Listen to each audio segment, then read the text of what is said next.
Alrighty, we are live. Hello, everybody.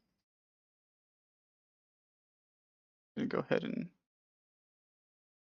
get started here. Hopefully, anyone who ends up joining will be able to see my screen. Always seems like everything's working. Hopefully, audio is working.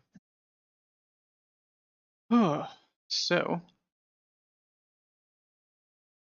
I'm going to be continuing with dissection / debugging of Godot Editor. And make sure that I can actually see the chat in case anyone shows up. Might help. There we go. Hello all.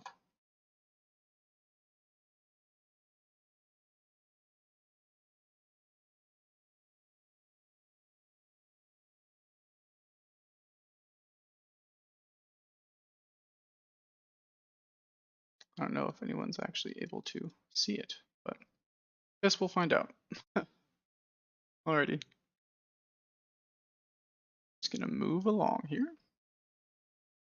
And so what we are doing today, that we've had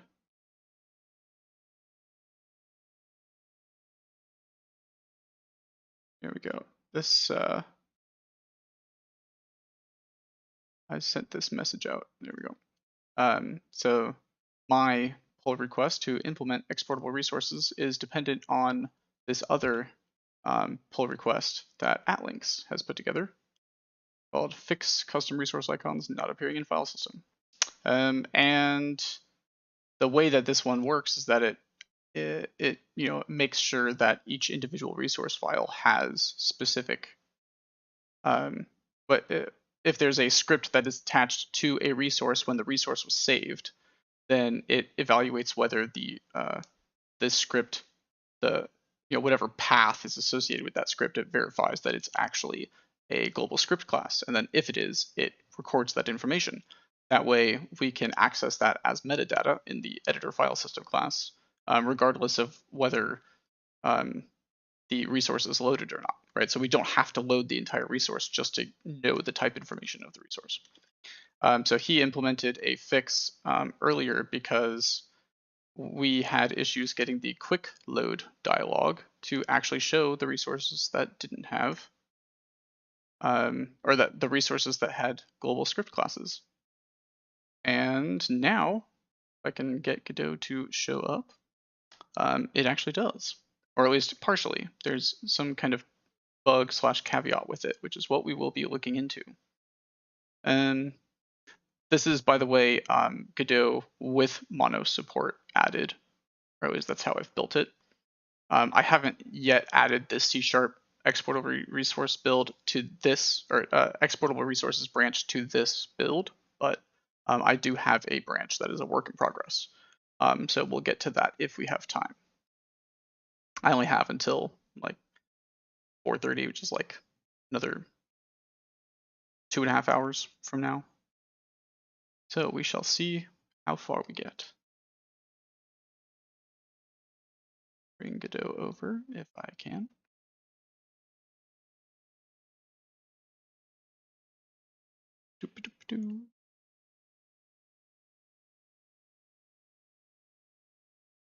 No, it's not gonna give me my Godot.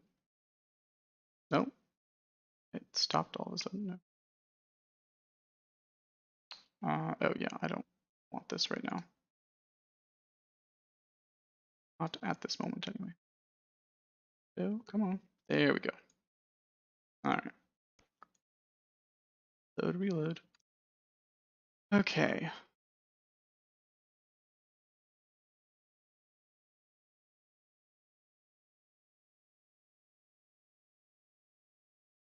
It doesn't seem like, so I can see the little hello all message in my chat, but I don't see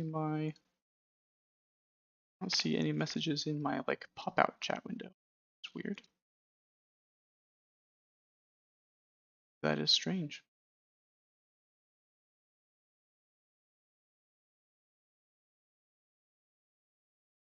Oh, there we go. I had to toggle top chat versus live chat. Okay, good to know. Yeah, now I can see the hello all. All right. Alrighty. So now back in here. Okay. So just as kind of before, I was able to. So for reviewing, for anyone who hadn't seen the last stream, there's a terrain resource here with extends resource with the class name terrain, and then I have a urban terrain that extends it, and a wild terrain, and then urban terrain has an industry property, wild terrain has an array of natural resource things, and those are both resources themselves. So industry is a resource and natural resource is a resource. So I can kind of test out the nested functionality with that. Anyway, the nifty thing about this build of Godot is that I actually have things where I can say clear, and if I go in here, I can say this: new terrain, new urban terrain, new wild terrain. So this is like the new thing that you couldn't do before. We're trying to make sure that all of the editor related features are actually working. And right now, right, so I can say new urban terrain, it'll make it in line. Say new wild terrain, it makes it wild terrain.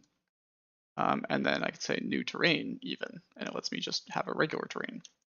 I don't think abstract types are supported yet for the like global Godot namespace stuff. Like that's only internal to languages at the moment. But we also have this load and quick load. So load is just the file system. I can go into this and say test wild1 tres, and it gives me the resource that I had at the start of the stream. And then I can say load and go test2 for test urban 2, right? So now I have an urban instance.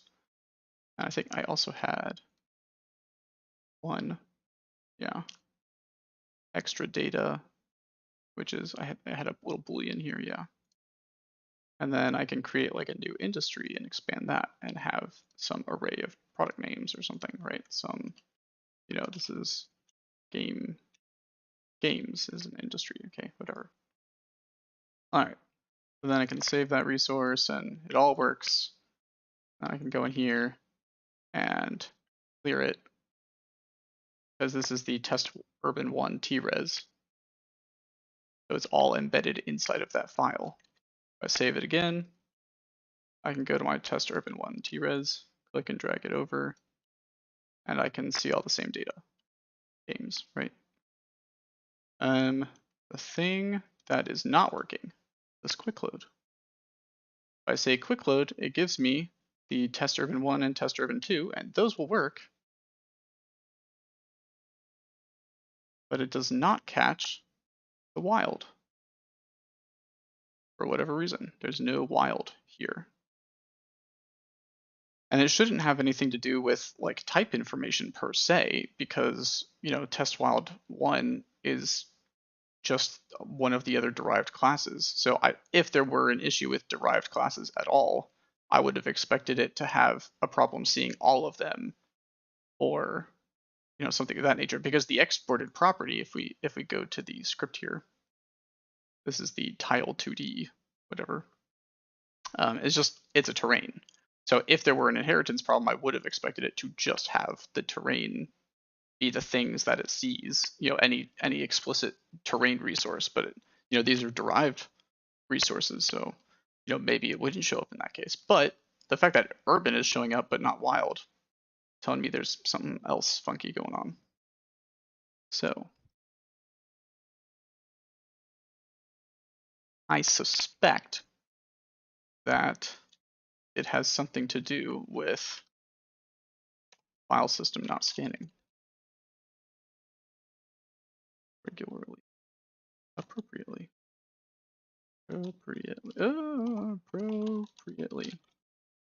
Okay, I already tested make unique, that works.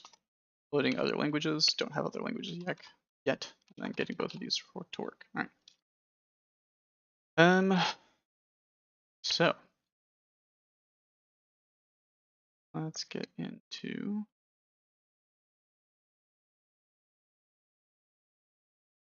our source code for Godot. So get attached script paths and scanning when it should be. Because my understanding, if I find all the instances of get attached script path, should have a call in the editor file system,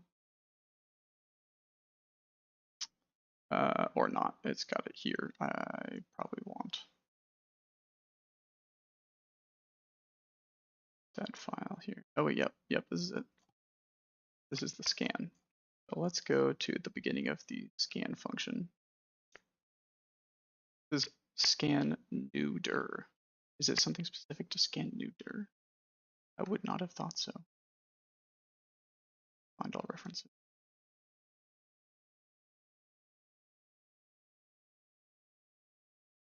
Okay, scan new dir. This inside of scan file system. Okay, maybe that's why it wasn't working as I was expecting. Let's see. So if I come back to Godot, it did not trigger. Okay.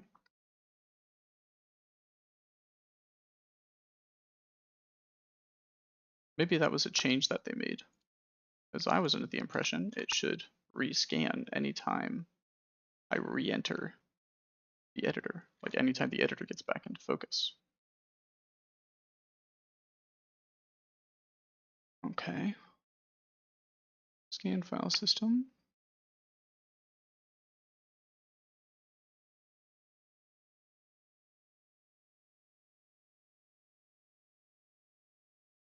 Oh, I wonder if I should tweet that I'm streaming.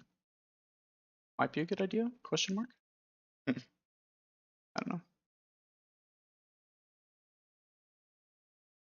Yeah, this. I don't think it has my URL here. That's something I'll figure out next time. It's not really a priority.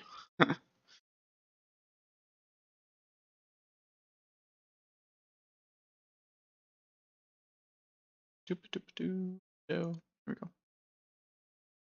And back to the code. So this is, it doesn't run when I'm coming back to the editor. What about if I modify one of the source code files, like that would theoretically do it, right? So I made a change to the file and I saved the individual file. Didn't make any change though. Okay, if the text didn't change perhaps. So if I say like some comment, right? Does that do it? No, saving that does not do it. Okay, what about changing the nature of the type names? Industry, right? If I change this to industry 2,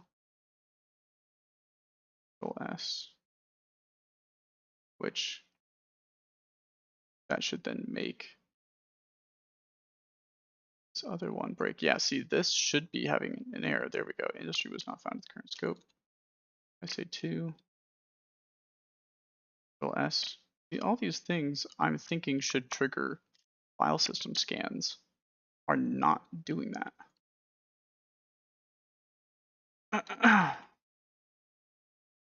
Find all references. Got the declaration. Calls it there with thread func. Calls it there with scan.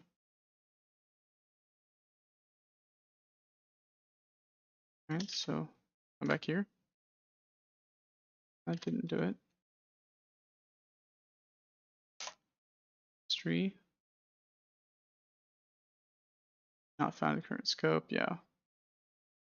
Saves things. S.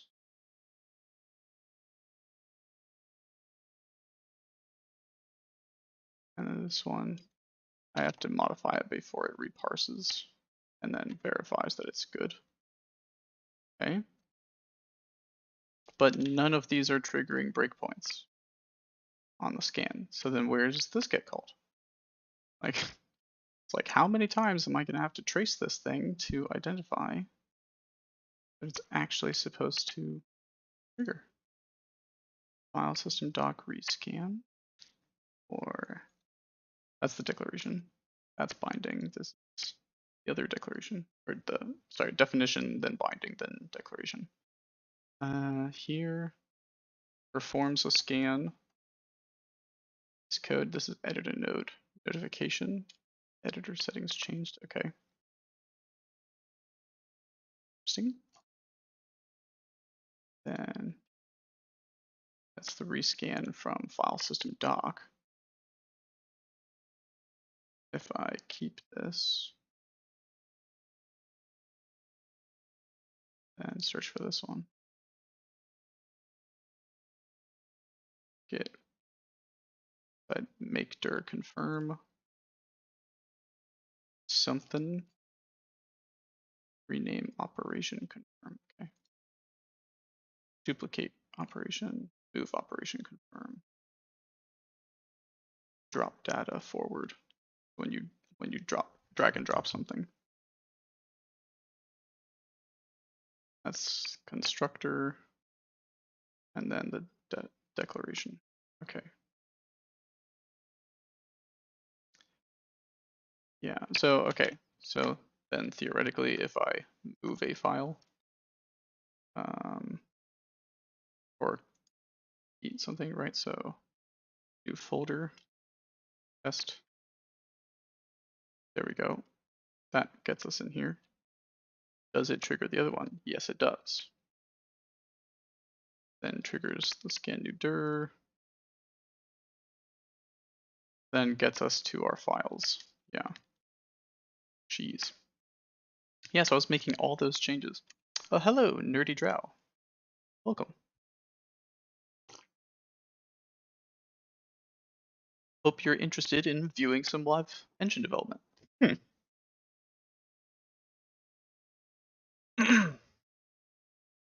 Okay, let's see, the resource path. We only care about it when this is, I think it was item number 2, right? 2, which is the resource format loader. We wanted resource format loader text or something, or resource. Oh, no, they're all resource format loader. Where's the type name? Thanks, I really wanted to catch you live. Oh yeah, nice. Appreciate you coming to hang out. Oh wait, there's the type name. I was forgetting where it was. So there's the Aura shader, and it was text. Yep. Okay. I care about this when it is I equals 2. Okay. What? What was edited? I made a change. Oh, apparently I made that change. Okay. Continue. There we go. All right. What was I should now be 2. Yep. All right. Thank you for working on this. Yep. Happy to do so. I mean, it's really what it comes down to is I want to make a game, but I don't really like the tools that exist to make the game I want to make. And so I am making those changes to Godot so that I can make the game I want to make, all the functionality, exposed, and the, stuff to actually do the things that I want. So yeah, taken like 2.5 to 3 years to get to this point almost. Okay, so the path, look at our locals here. Path is empty for test1 wild, or test wild 1 res. That's the issue. So the reason the wild resource is not showing up in the quick load dialog is because we're not getting an attached script path for it. Chad, I just cry when Godot doesn't do what I want. Well, I mean, that is kind of how it goes when you're, if you're not really familiar with how all the code stuff works. Thankfully, I had some experience with C++, and so I was able to kind of figure out, dissect how it worked and stuff. That was not the thing I wanted to open. There we go. I needed this too, but I don't know how to C++ at the time. I had to make an entire resource editor as an add-on. Yeah. Yeah. Did you publish it? That's kind of cool. Hey. maybe someone will want to use it for 3.x because this is going to be a 4.0 implementation, and backporting it to 3.x will probably take a little bit of effort once the 4.0 version is stabilized. I know, like, at the very least, the a lot of this stuff is just going to be really difficult to do because 3.x doesn't have the ability to know the file details of to know the this information of, like, hey, it's a resource file, what script is attached to it. It doesn't have that info. I think the guy who wrote the earlier PR does have an implementation for 3.x, but I don't know exactly how that's going to work out. I had as a special dialog editor. That makes sense. Okay, so wild one has 2 script resources, one for natural resource and one for wild terrain. Okay, so the thing is there. Why did his thing not do it properly then? I'm gonna debug that first, I think, before I deal with the fact that the resource, or that the editor doesn't trigger properly in certain circumstances. Okay, and it was because I added this that it triggered that. So I'm guessing if I delete, well, okay, wait, so first, what do I want? Wild terrain. I verified there's a script. There's a script in it. I need to set a breakpoint in his source code that evaluates it, which is in the file resource format text, I believe it should be, right? This is where he had his code, I believe. Yeah, get attached script path. That's what I want. So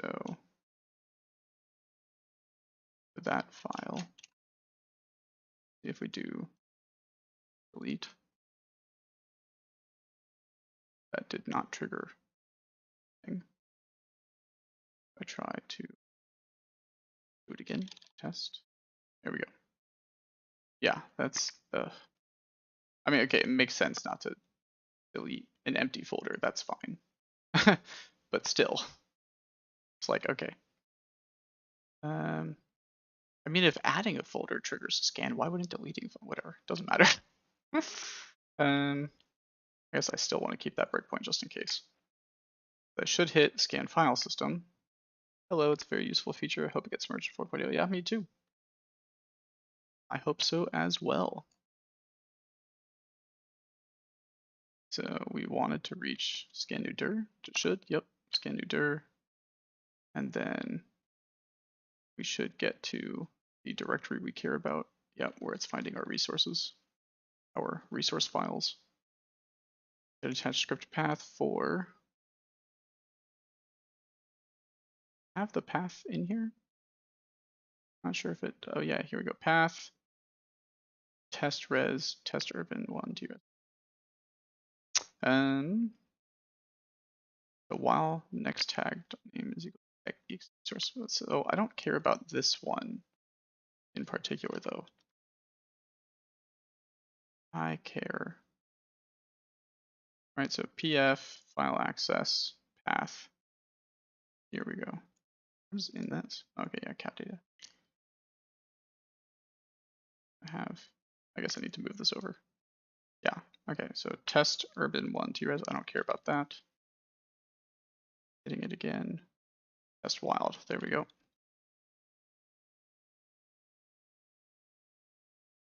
So wild tag is ext resource. So we've got 2 ext resources. If not, next tag dot fields has path. It's got type, path, and ID.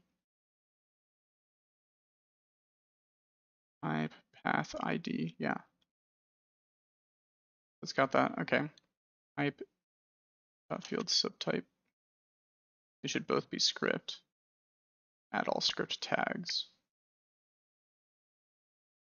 Error equal to parsing the tag. error is okay, so that's good.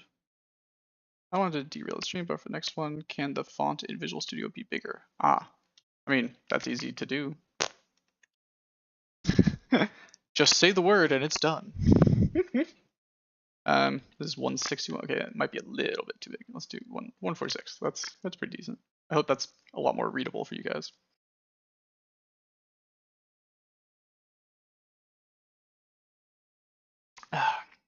I know I have a 4K monitor here, so everything's kind of really big.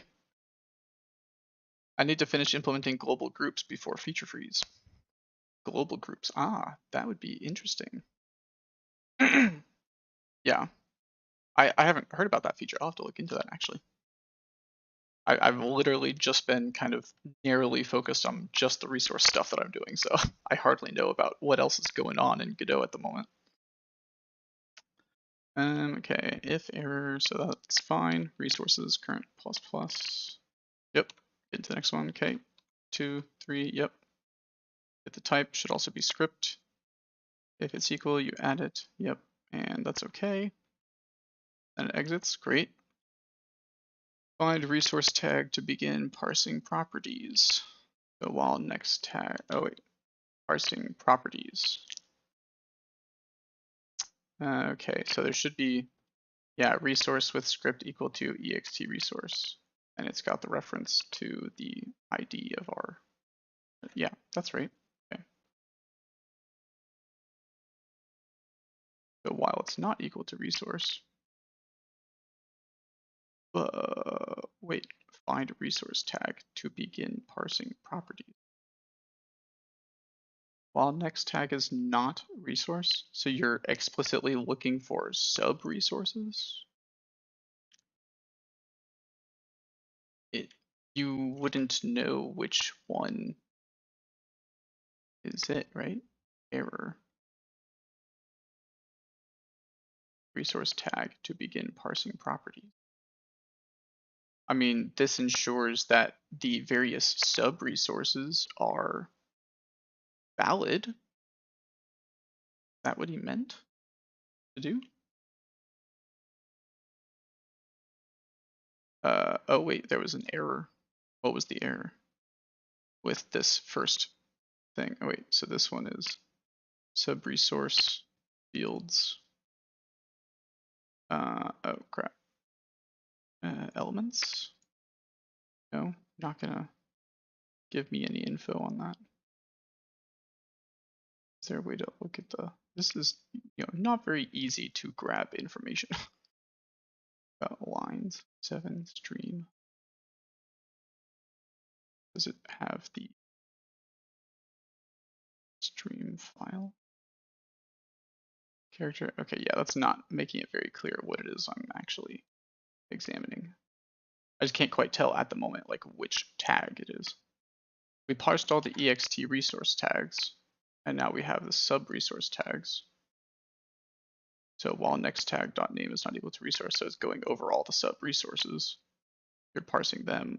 One of them had some kind of error, but I don't know what. Some kind of parse error? Why would there be a parse error? I mean, if I go to the scripts, wild terrain, urban terrain, wild terrain, urban terrain. Those should both work.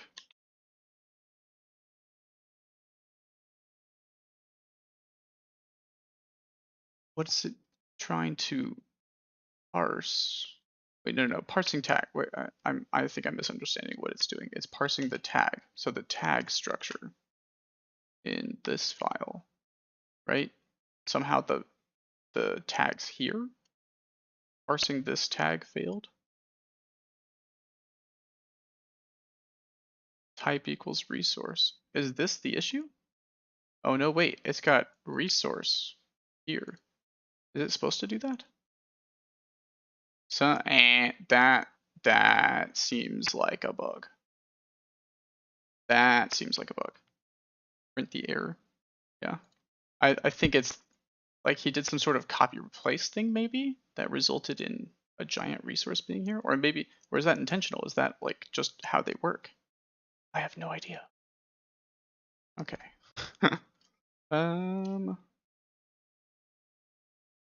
Resource. How is that generated? The IDs. I'm guessing that's in. It's got to be somewhere embedded in all the changes that his code added. So I think I have his.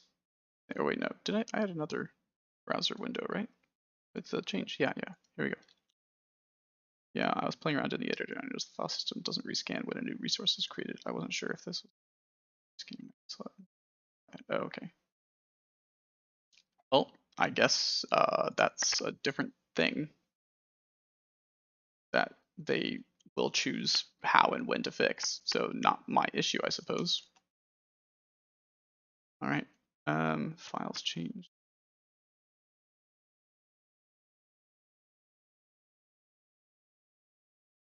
So he made some kind of change that involved the resources. Actually, I don't know if he did that. Actually, technically, right? He may not have been the one to set the hashes or the UIDs, whatever, to show up like that. Now that I think about it, how does the UID hash get set up? Well, if he did any sort of search and replace with the resource text, then that would show up in his code. I don't know if that's what he's doing. Can I search for, I guess, any reference to resource, which, oh, that's going to be a lot of stuff, but that, okay, that's a huge amount of stuff. That's just going to be a waste.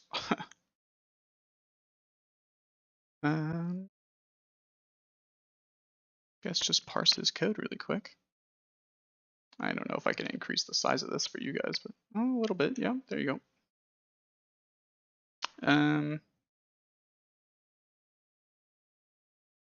Okay, get attached script path, declarations, some comments, modification to this parse tag assign EOF. Okay. Not sure what that's about. He has a new, different function that he replaced the logic with.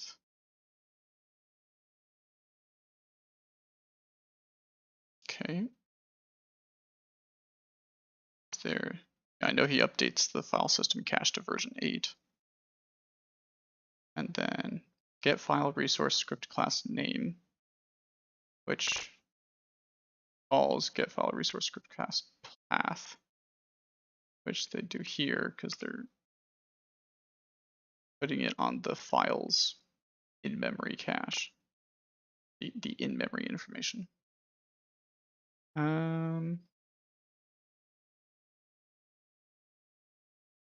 Script path base, yeah, so this stuff, if I recall, should be fine. The question is if he does anything to tinker with UID.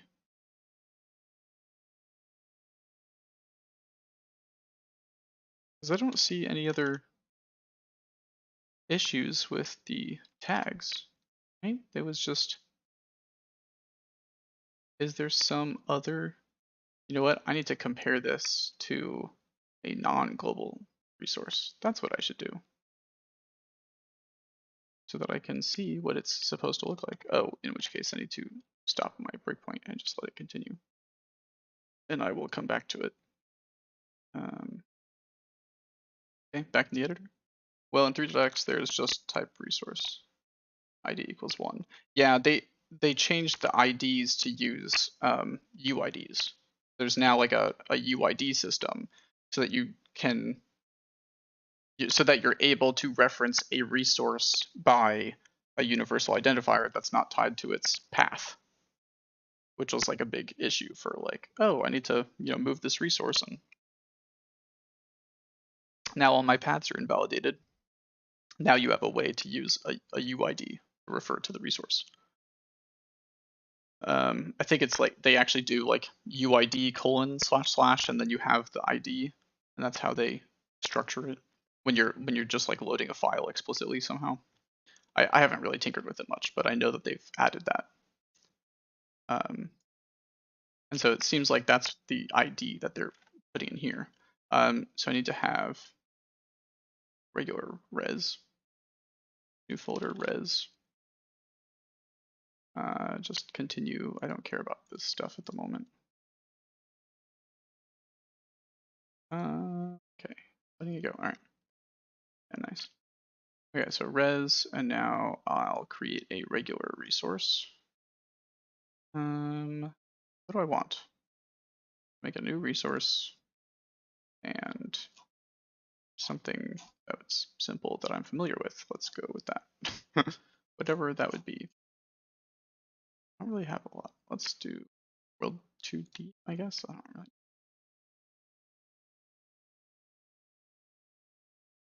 Texture, anime. Actually, yeah, texture would be good. Go with some fancy. Oh yeah, with gradient texture 2D. Let's go with that. Have a gradient texture, and we're going to save it as regular gradient texture 2D.tres. Side of our res res / res. Yeah. Okay. Now let's go see what that looks like in the new system. As okay. So sub resource type. Yeah. So now if I modify properties on this, right? So gradient, right? If I add some other color, that pink. Okay. Linear is fine.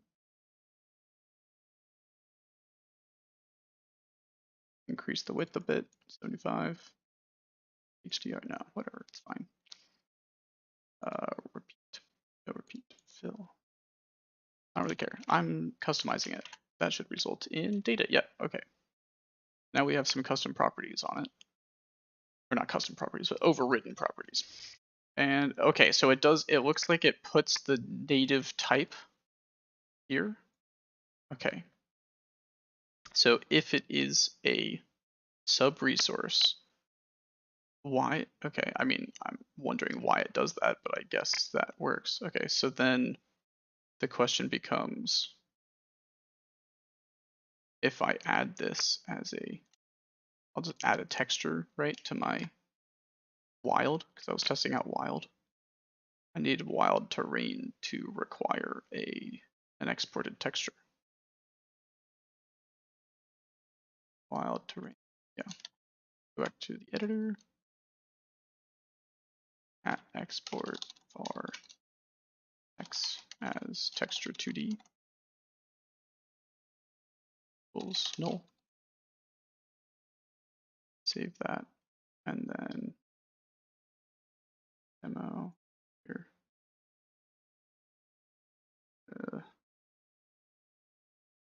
Our wild one, drag it on. And now we should have X. Say quick load. This. Save. So now that should be added to the set of sub resources. Right? Texture 2D here, path ID. And now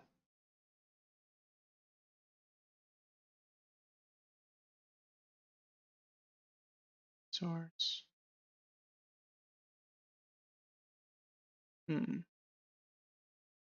It seems like that would be right. Let's see, sub resource. Oh, I guess it doesn't. Oh, I would need to have overridden properties, I bet, in order to manipulate that. Does it let me customize it here? If I click, there we go. This is the original, right? So now I say, oh, I want this to be 75 now as well. Save that, go back to my file, and it did not do anything. Question mark? Oh, because I'm directly modifying the resource file, I bet. Okay. Okay, so that technically doesn't work the way I was hoping. So I can't make it show up as one of these other subtags. It's just another ext resource. What things would constitute sub-resource? I guess it would have to be a packed scene, wouldn't it? Something like that. We have some other scene that's stored on the resource. I mean, that's now this test wild is getting like really wild, but drag Godot's inspector at the left, the chat, and the webcam. Oh, whoops. Thank you. I forgot that I had done that. Maybe I should just, yeah, change the way that the this thing is set up in OBS. Oh, wow. Yeah, you guys were just, completely not getting to see anything that whole time. Good on me to totally have expected that. Oh, yeah. Can I want to just like set this up, right? Something like that. I was hoping I could do that. No, don't do that. We're just, oh no, that didn't do what I wanted. Control Z does not work the same way on the Windows OS will. Okay, let's, yeah, I guess I have to take the entire window thing and move it. Okay, let's unlock. No, we're not looking at the screen. There we go. If I move this over, now you guys can actually see things, but it's also smaller, unfortunately. If I can make the chat a little bit smaller on the screen, I guess. No, because then it just gets really small. I wish I could figure this stuff out a bit more easily, because I don't have like a banner or something else I could put down here. Whatever. If you guys don't mind dealing with a bit of that, I guess. Nah, that's just gonna be frustrating to look at. Whatever. Is this better at all for you guys? No, is it better to have it set up this way? I don't know how you guys would prefer it, but I figure as long as I can make the text nice and big, this is fine. Okay. Like as long as the text is nice and big, so you guys can still read and see everything, probably fine.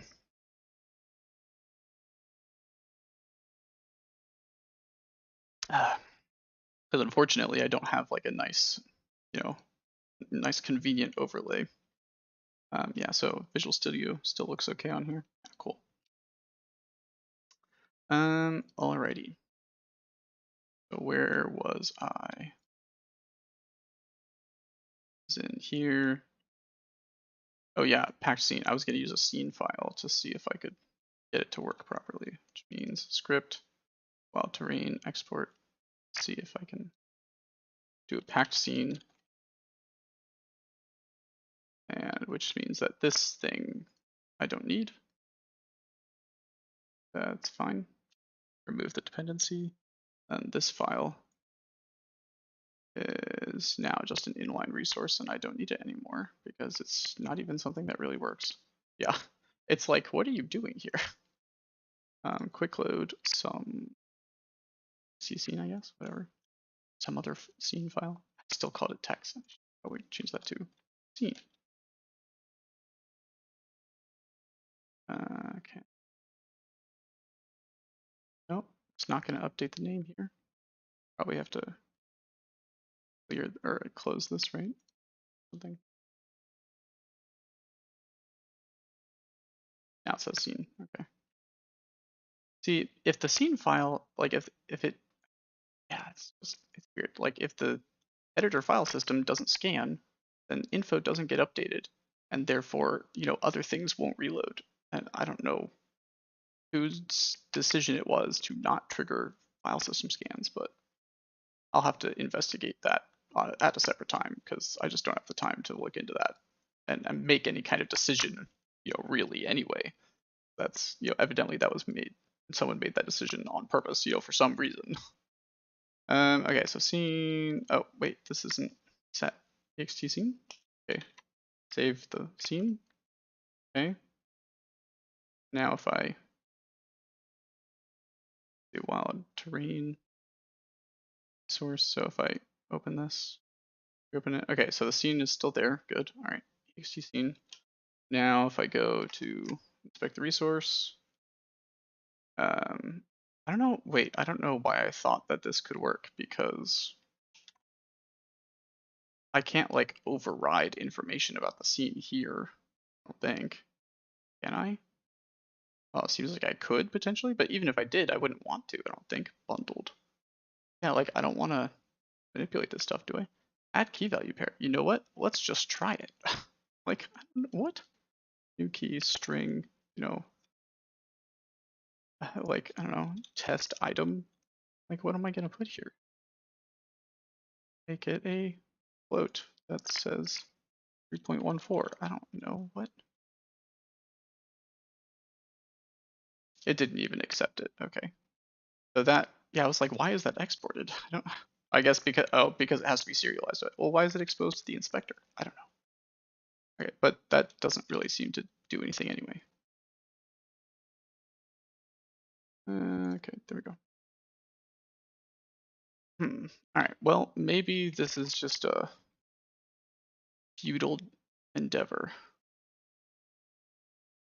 Oh, it's UID colon. Yeah, there it is. Oh, wait, so the ID is totally different from the UID hashes. Oh, that's good to know. Okay. So they just use a hash of some sort for the IDs now. Okay. 1, 2, yeah. That seems to be the difference they made. And then if something is some sort of custom resource, they put it, or if it is a sub resource or is next, why did they choose to put this name here? I mean, evidently that's a typical thing. But okay, so why did loading our resource fail? That's really the question.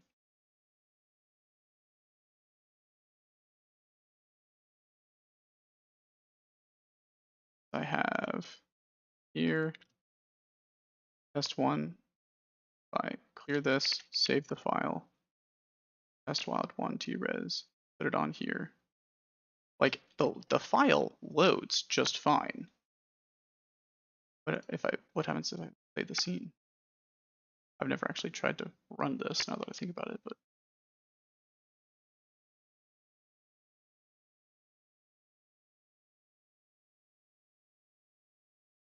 that's not good. Oh wait, here we go, debug. Cool. So we actually ran it and I didn't see any errors. So standalone expression, deltas never, yeah, these are just warnings. So no problems there. Huh. Yeah, I don't know why it said that it failed to load. By quick load? Urban 2. Oh gosh, now Urban 1 has gone away. So it doesn't even load up Urban 1 anymore. Is it because I opened Urban 1 or modified it or something? Yeah, I added a sub resource instance, right? Because this didn't used to have anything. The industry was null on it. So if I clear the industry and resave it and go here, quick load. Nope, it's still gone.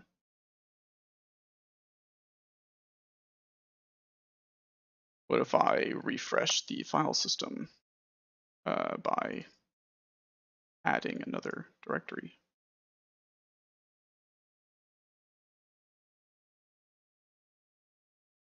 Yep, I know it's gonna run, do all of its scanning stuff.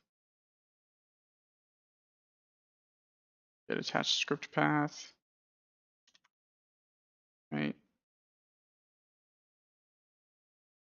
I had test urban 1 res, right? So here, test urban 1 res, make sure we keep this one. Open this file.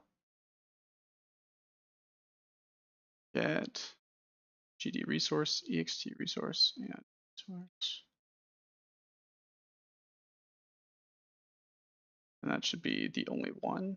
and there's no error. And then here, find resource tag. It ends because there are no sub-resources. And then while true, assigns error. If error, there's no error. Okay, but it did not find an error with it this time. I'm guessing because this seems to be where it's reevaluating the resource here. If assign. What is, wait, assign? Parse tag assign with value func EOF. And this is the thing he added, right? So what is assign? Script.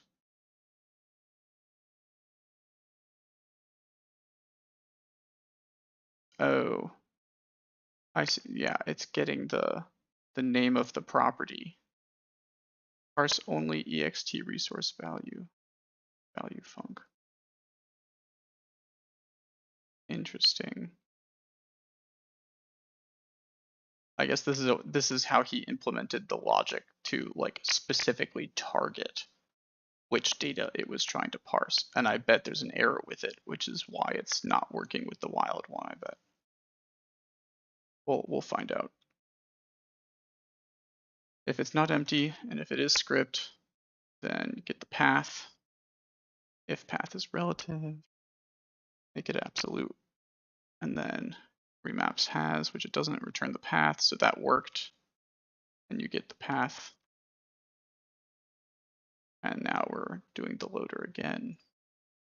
And we'll hit get attached script for the next file, which is test wild one.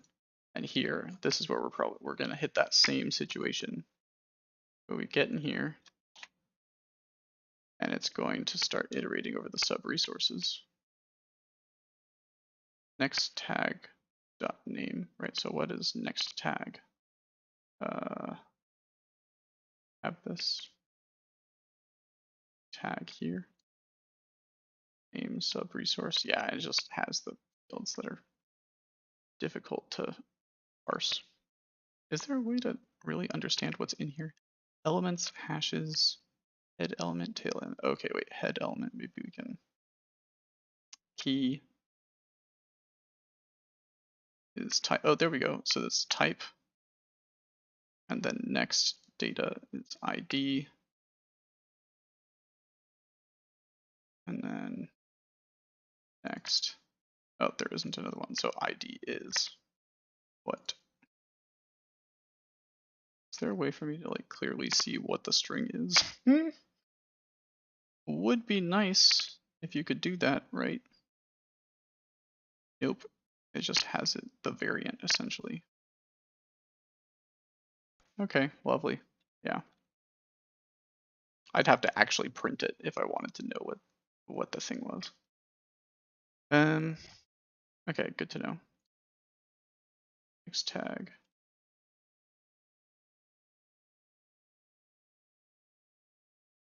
So we're looking at here. So it's in one of these two, and then I'm guessing it'll get an error, right? Yeah, parse error.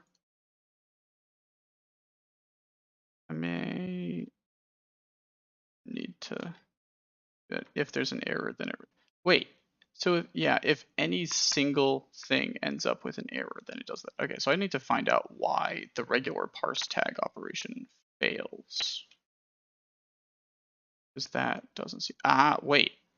Don't these tag parsing things, I'm pretty sure they rely on that like resource current thing, right? And some other properties, right?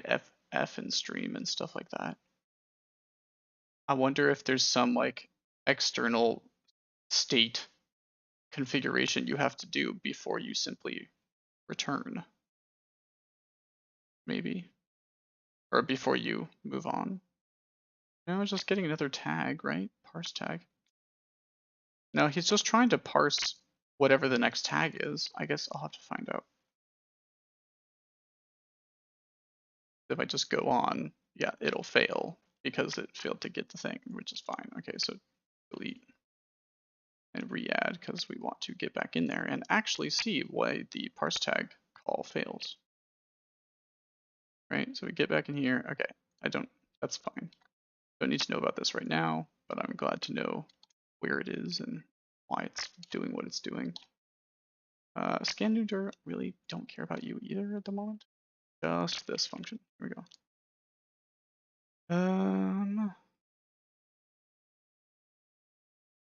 Reference. Okay, wait. So really care about this line of code here.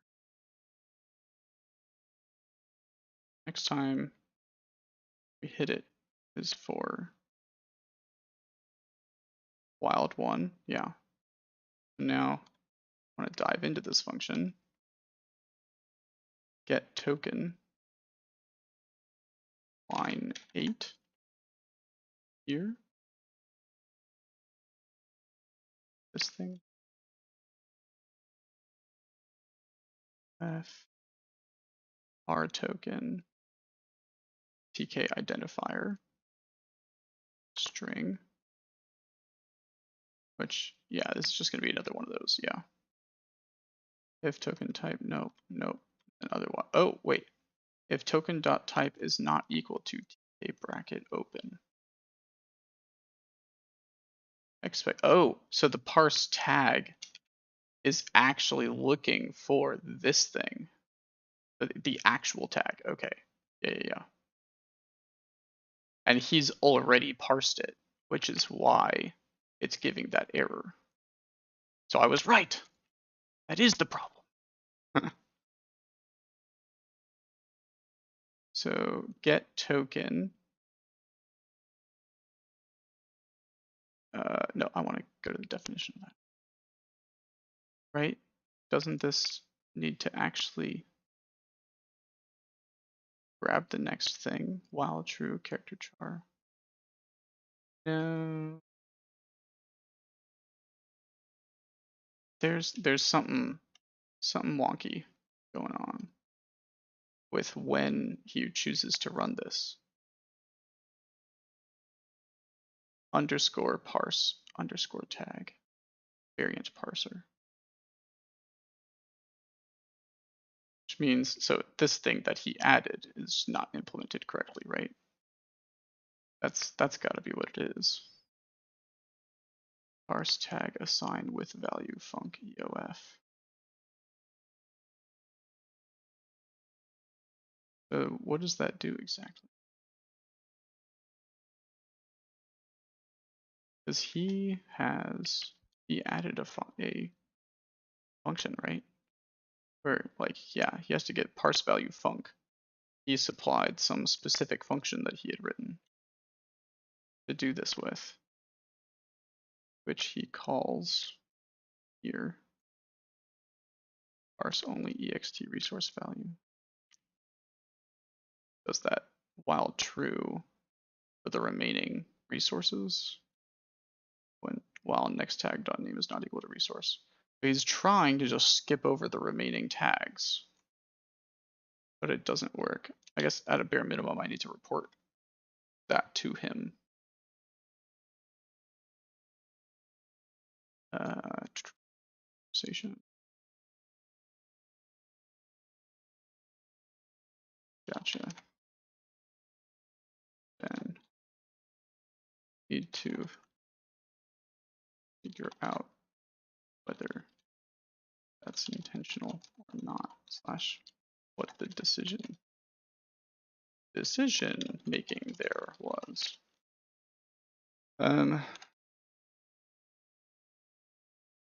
So either way or regardless.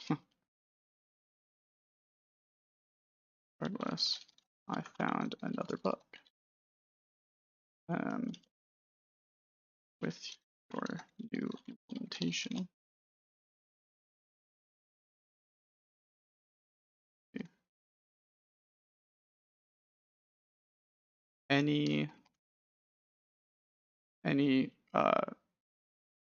Any resource with a global script attached to it that has an exported property containing a user-defined resource type. Oh yeah, ends up not successfully loading in your, well, it's not that it doesn't successfully load, it's not successfully parsing tags during the resource format loader text get attached script path. Is that what it was called? Get attached script path. Yep. Method. In my case, my wild terrain type sending terrain. You don't need that info. My wild terrain type, which extends terrain and then resource, because you do need to know it's a custom resource.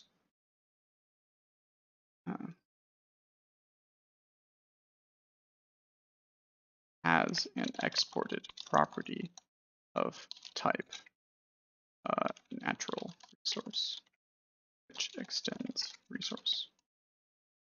The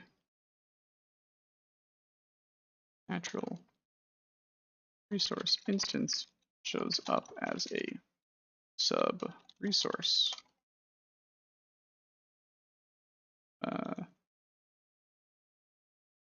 Tag when saved as a res. Then where is it? Here. No, that's not right. Yes, this thing. Here we go. What is this? Amber alert. Not good. Not for my area though. Alrighty. So it's for this block of code.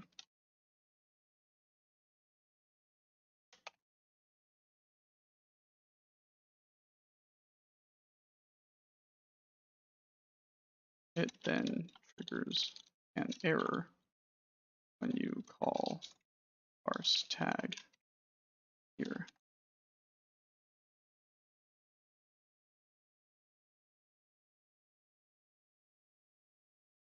Oh, oh, no.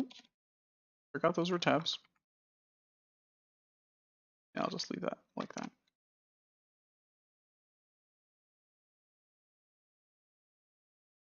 Because it starts the parsing process on the script identifier underneath actual tag. So it just returns an empty string and thus does not show up in and thus does not associate a script source path with the resource file. Okay, that's enough. There we go. So hopefully he knows about that. Okay. So that would be why that does not work, which means that tells me that if I take out the other property, right? Yeah, so if I recall, that means that if I do quick load now, urban1 shows up again. Yeah.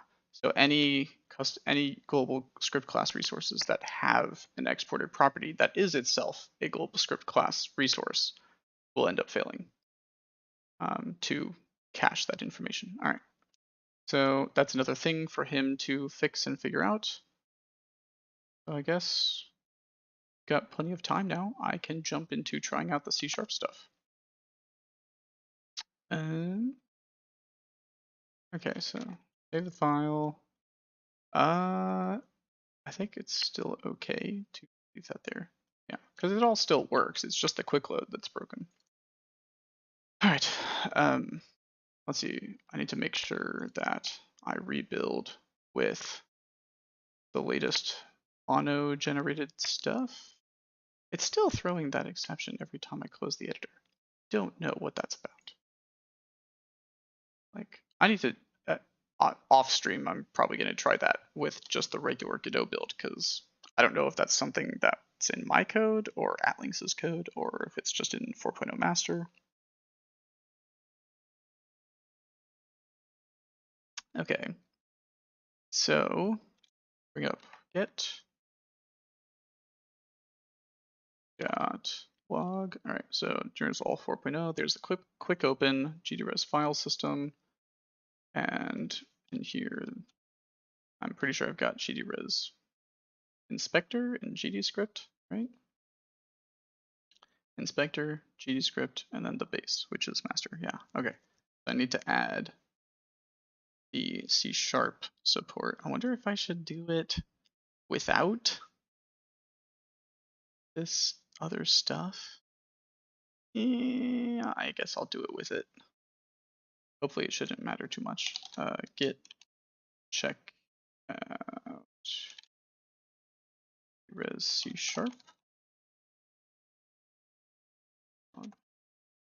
And that's already rebased. Okay. And then I don't know if this is already ready to go, but I guess I'll find out. Got GDRes all 4.0 merge GDRes C#. Okay, now we've got that on top.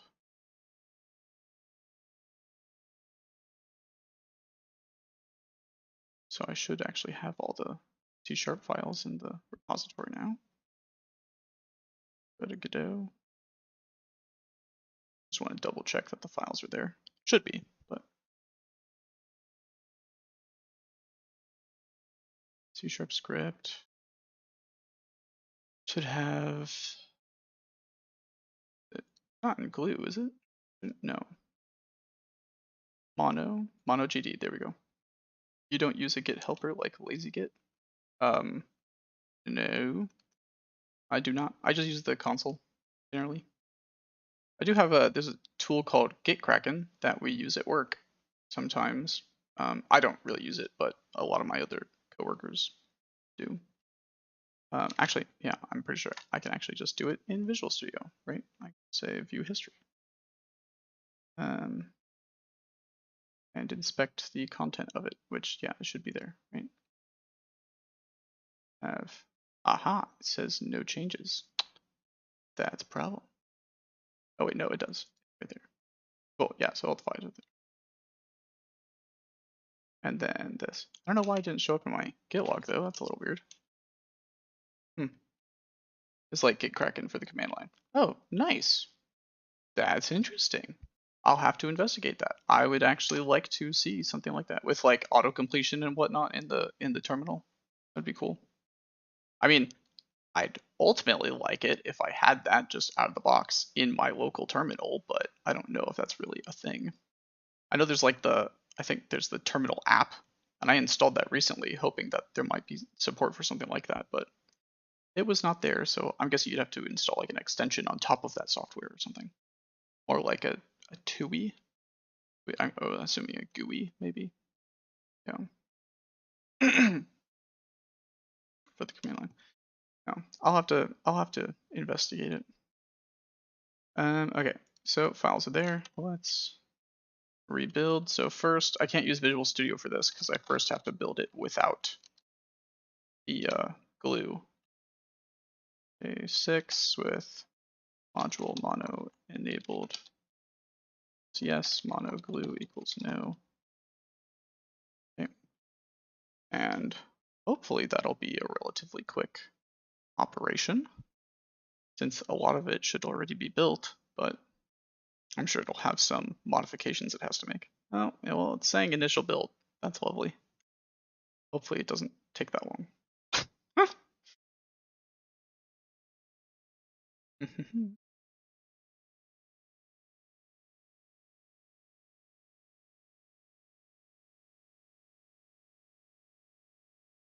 Seems to be going.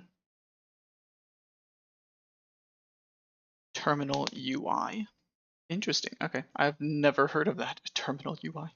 I mean, like I've seen just it just sounds like a terminal, right? That's what I would call, or a console, right? Is that what's referred to as terminal UI, or is that saying there's a terminal that is inside of a GUI application, quote unquote, whatever? I don't know. I have not heard the term terminal UI before, which you would think I would have heard at this point after like 5 years of professional dev and another, what, 4 years of college development. Okay, cool. So it already finished. That's nice. It's building. Okay. Now we need the Godot Build 64.mono generate mono glue for modules mono glue. That's going to generate a ton of files.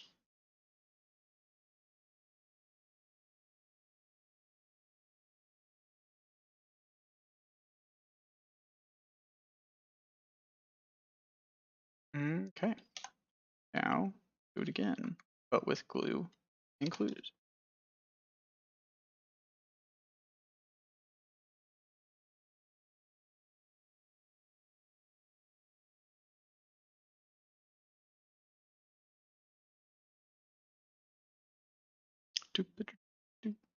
More GUI inside a terminal. What? Interesting. So I'm suddenly envisioning something like Vim, when you've installed tons of extensions and whatnot into it and do things like that. There's a ton of stuff like that: file managers, music players, email clients, text editors inside the terminal. Ah, interesting. Hmm. Yeah, because it's just like, oh, anytime you're making an update to the UI, you're just essentially flushing a text buffer and reprinting a lot of what was already there, but you've made a slight modification to the text or something, or the placement of the text, or yeah, that makes sense. Hmm.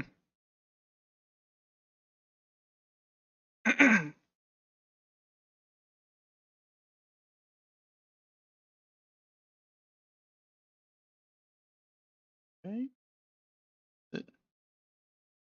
just about done. 3:06. Doing pretty well on time. Got another hour and 24 minutes. Okay.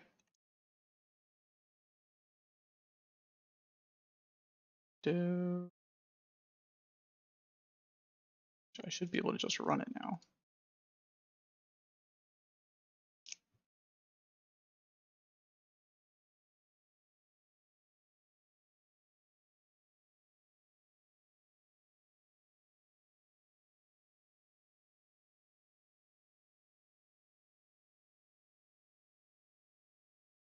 Oh, actually, wait. Build, cancel. Wait, first, before moving on, I want to make sure I make a copy of my thing.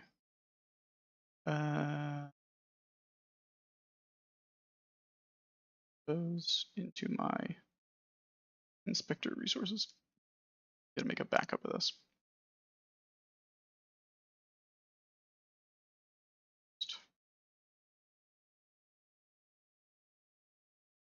Yeah, copy and backup. Because ideally, I want to be able to take the non-mono stuff, copy back into demo inspector resources. Okay. Go ahead and continue this again. Because I know the first time you create a C# script, that's when it actually triggers the creation of the solution file and the project and all the libraries and stuff like that.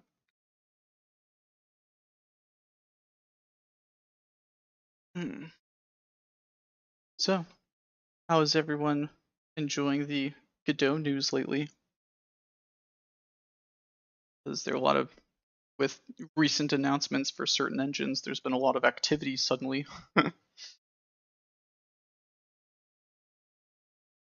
I'm glad that there are people showing more interest in Godot, but I also kind of feel bad for a lot of the people using other specific engines, since they're kind of being dealt a bad hand, so to speak.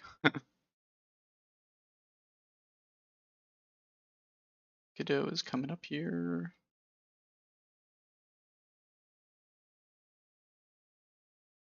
Come on.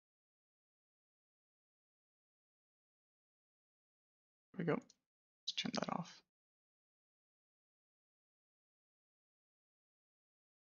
Actually, you know what? We're gonna disable. I don't want to get rid of it entirely.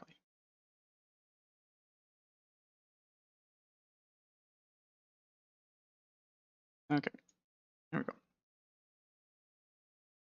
Click the reload button. Okay. It's cool that the first instance of that pop-up was actually over on my other screen here. I was like, hey, evidence of Godot being a multi-monitor thing now, because there's actual windows. It's not just windows within a window. All right, so now I have to try and make CS stuff. Make a folder for CS. I'm gonna add a new script for, okay, so first I need to be able to, I'm gonna need a node and then a resource and then another resource so that I can test doing the whole nesting situation and then also mixing languages. Okay, so C# and then node is the default, which is what we're doing. Say CS node.cs.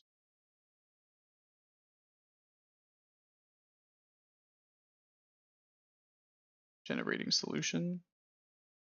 Okay. If I go back to VS Codium. Oh, wait, wrong VS Codium. There we go. We now have a SLN file. Yes, at the root. Okay, CS proj. CS here. Yeah. Oh, they have to be. They're a partial class now. Was that always a thing, or is that just a new standard? I don't actually know. I guess you usually have to edit it here in VS Code. So, public partial class CS node. Huh. Did not know that was a. Apparently, I need to restore dependencies. Question mark.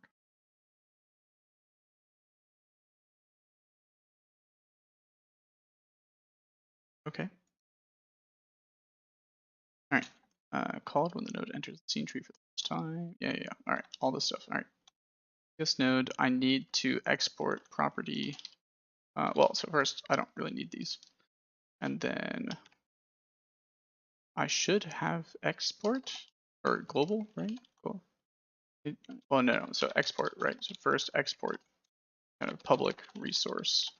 We'll have like some, I can just test it with a regular terrain first, right? So terrain, and then get set null. I don't know if this stuff supports the nullables stuff already, because it should be like what 4.8, I think, .NET Framework is my understanding with Mono. So it might not have the nullable types yet. Going back to Godot, here we go. Too many tabs at the moment, or too many applications running. Okay, and I need to add a CS node to my scene. CS node. Oh, wait, no, it wouldn't be, because it's not something I declared as global, right? That is another test, right? I should be able to actually do this. I haven't even added this, right, or tested it, so let's see if it works. I doubt just doing that would do it, right? CS node. Yeah, that's not going to work because it hasn't scanned, right? So now if I delete this and force a rescan,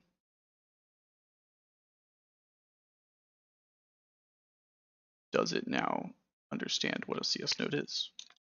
Nope, still doesn't. Okay, I need to build, question mark. If I build,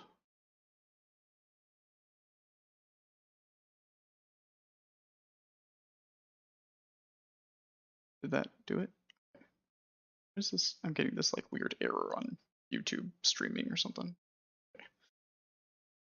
Okay. Nope, still it does not have CS node. Okay. So did I do something wrong in the logic of CS node? Pretty sure. Yeah, this is the code where it would have been doing stuff, right? Should be the point where what are the changes that I made? I had my history.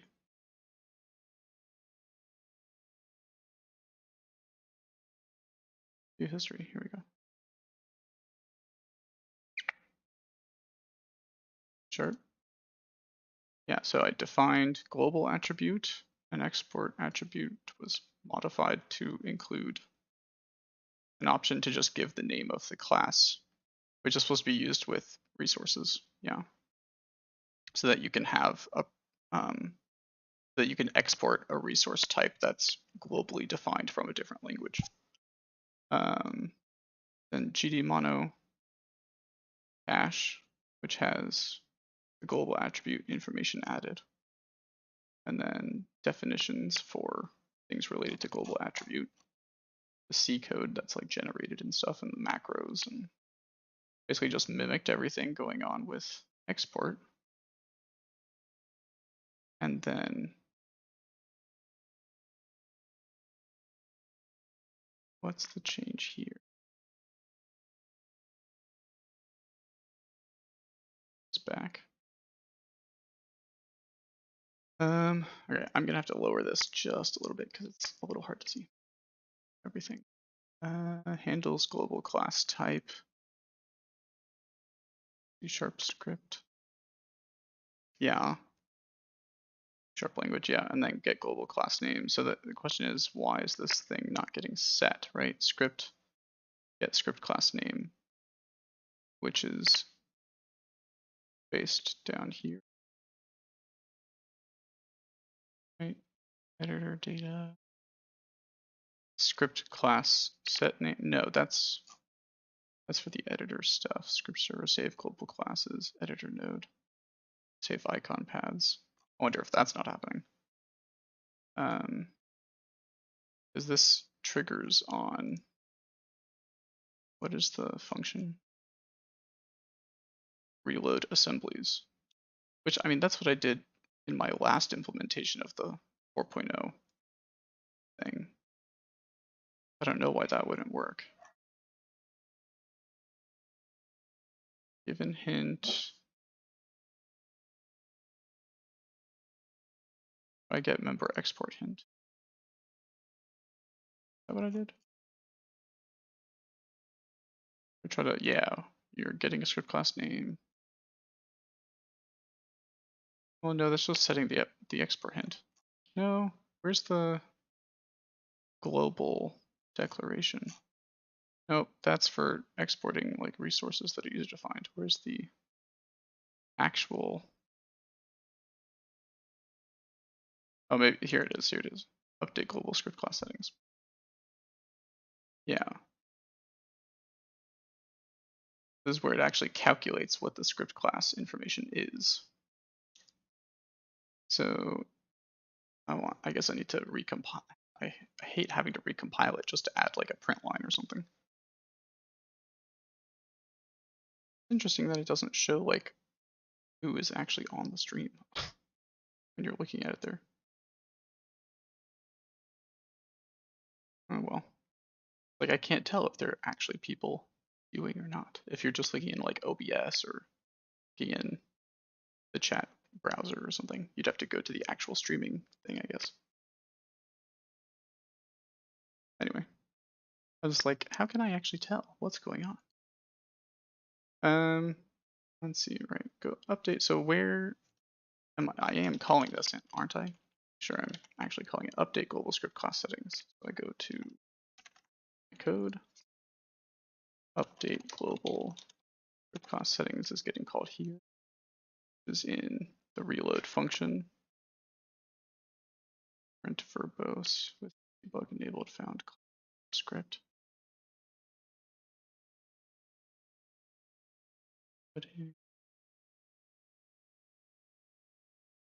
If debug enabled.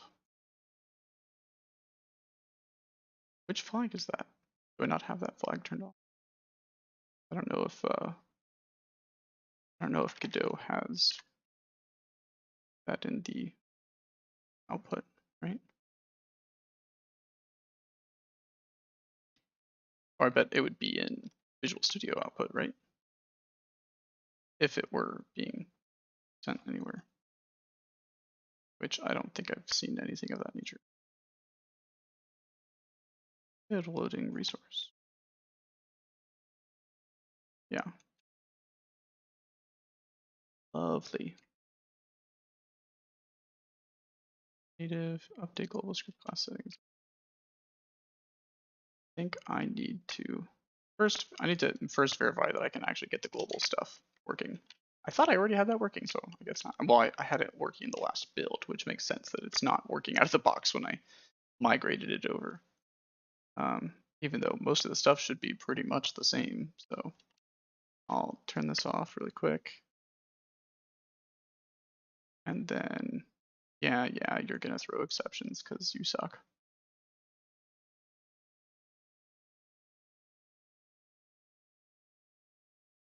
No, I don't care about that right now. I care about this. So reloading. Going to specify that we're reloading some kind of file. Print verbose, print. There's some other, yeah, print line. There we go. Reloading C# script. And I only have one at the moment. There, get the actual path to my script. I should be in one of the C# script properties, I'm sure. Right?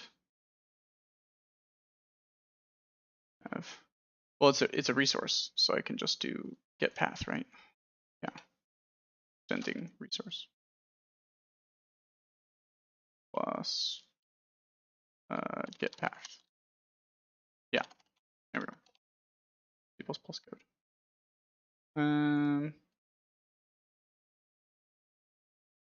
And that's actually going through. So now, inside of this, there we go. Print line, assigning name.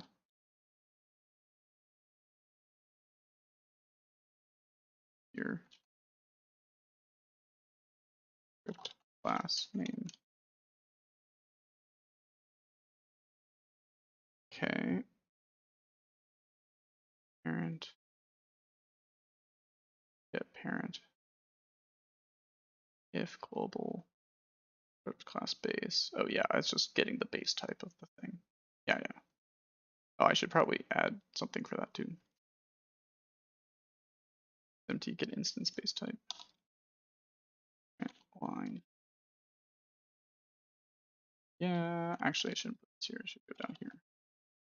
Then base finding base type class base. There we go. Now I can get nice little live feed. What all is going on if I build it. And the bindings haven't changed, so I don't need to regenerate the C# glue code. So it's just rebuilding C++.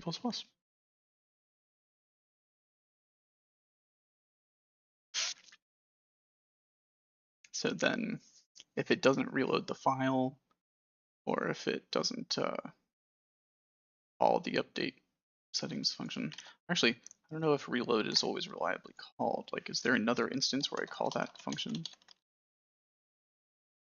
Nope, that's it. That's the only time. So reload better get called.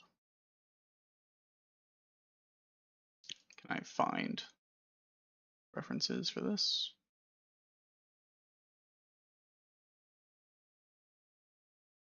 Search icon in the status bar. Oh, here. I will just look at the final results. There we go. Reload here. Oh, wow, that's a lot of references. Wait, no, this is just anytime reload text shows up. Okay, yeah, well, that's Visual Studio Code for you, I guess.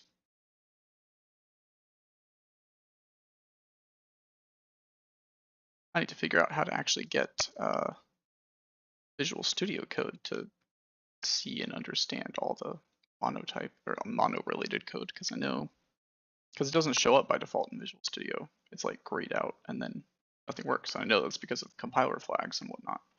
But then like none of the IntelliSense and such works. Internal error, failed loading icon. Yeah, there's something related to icons goes wrong. I don't know if that's something specific to what I'm doing or at links or master. Probably something related to master that has to do with icons on resources. That's like a new thing. It's supposed to be my responsibility once I figure it out, but it's something that's in master probably that's causing issues. Sure I can, oh, wrong one. I'm sure I can try to see chat. Okay. So I now have my CS file. CS node. I double click it, it shows up here, right? Yeah. Global export. So here's the question is, did output show up? Yes. Okay, so reloading CS node and node. All right, so that works. Assigning name, assigning base type, which now, oh, so now it's going to show up if I say CS node, right? Yeah. So it just wasn't getting triggered when I added the file. That's really annoying. But even when I triggered a file scan, it didn't work, or when I triggered a build. Like what? That doesn't make any sense. Because if I change the file, all right, so first I'll try changing it here.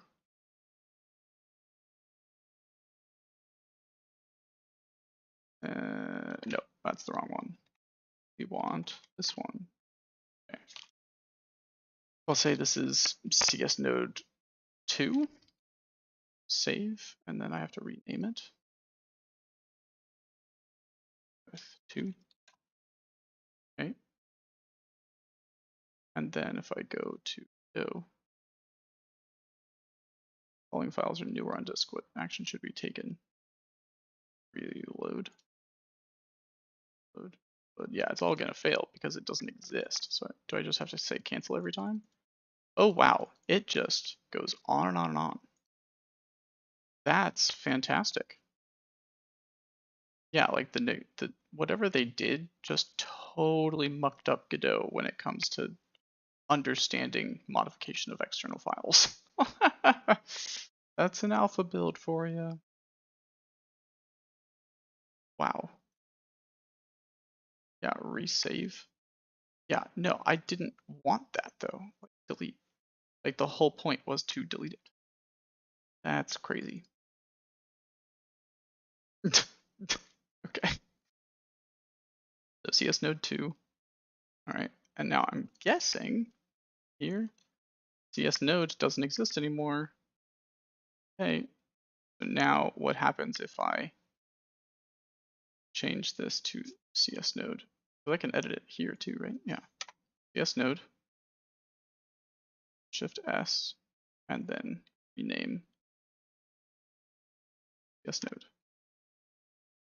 And does that trigger the reloading CS node 2? I can't like force it to reload because that wouldn't make any sense. Try to build.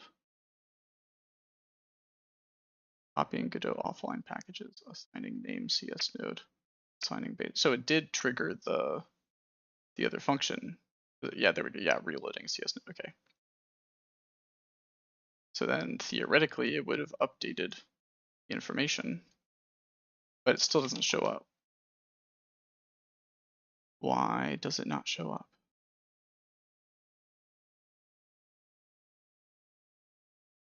Is there like a version that's being tracked here? What does the project settings say? Project. The project.godot. Script. This doesn't even have stuff. Yeah. Which is, yeah, that would make sense why. So the script server is never getting an updated copy of the information, even though it's updated the in-memory object of the C# class to reflect the information that's in the compiled script, but it never actually communicated this new in-memory information to the script server. Which I had information that was supposed to do that, I believe, right? There was a reference to script server. Yeah. Is reload scripts on save enabled? Reload tool script. That's for tools enabled stuff. Is scripting enabled? Do some stuff. Tools enabled. Save global classes. Yeah. And this didn't run because reload assemblies never ran, I'm guessing. We need to add something here to say that it's reloading assemblies. Yeah. Because it never actually did that. Reload assemblies. So when does reload assemblies get triggered? Inside of mono. Modules. Geez, modules. Why is it lagging? I didn't know. I don't want to open anything. Load. The heck? Load. Assemblies. Hitting O triggered that? What? Oh, why that did that? Okay, search. Okay, reload assembly is false. It's 771. Do I have? The heck is that?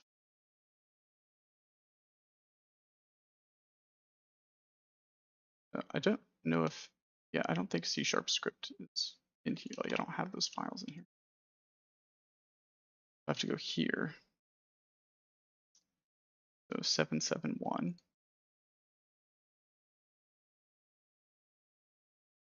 GD mono hot reload.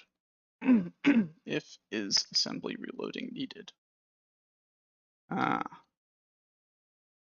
Reload all scripts.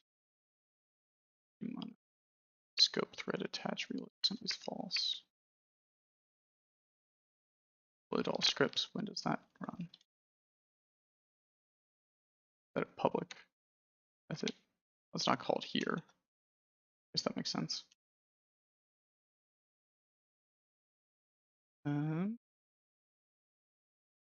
Please soft reload. 788. Wait, no, I don't want it. 788. It's there when it's reload tool script. Okay.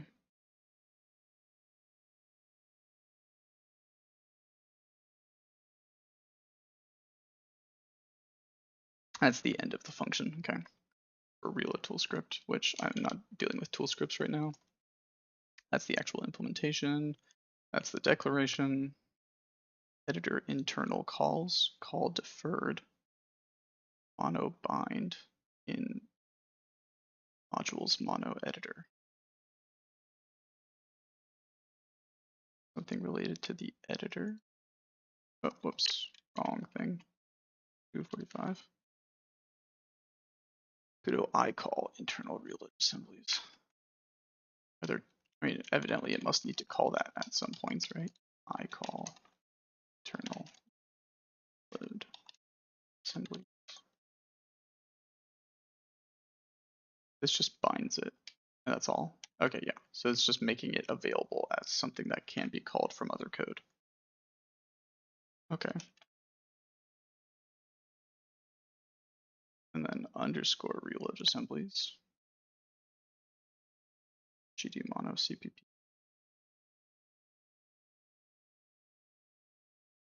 Mono. Come on, there we go. Yeah, 1390. Just trying to understand how this stuff works. Crash condition. Is assembling reloading needed? This method may be called more than once with call deferred, so we need to check again if reloading is needed to avoid reloading multiple times unnecessarily. Yeah. That makes sense. But that would imply that the assemblies were never reloaded when I made changes, right? And I built, didn't I? Like I reloaded and then I built. I need to add a thing to the reload assembly, a print line or something. I need to know whether it's actually calling that or not in reload assemblies. Because the doesn't reload all scripts. The mono hot reload. Yeah, because it's only going to do it if you have hot reload turned on. That's for reload all scripts.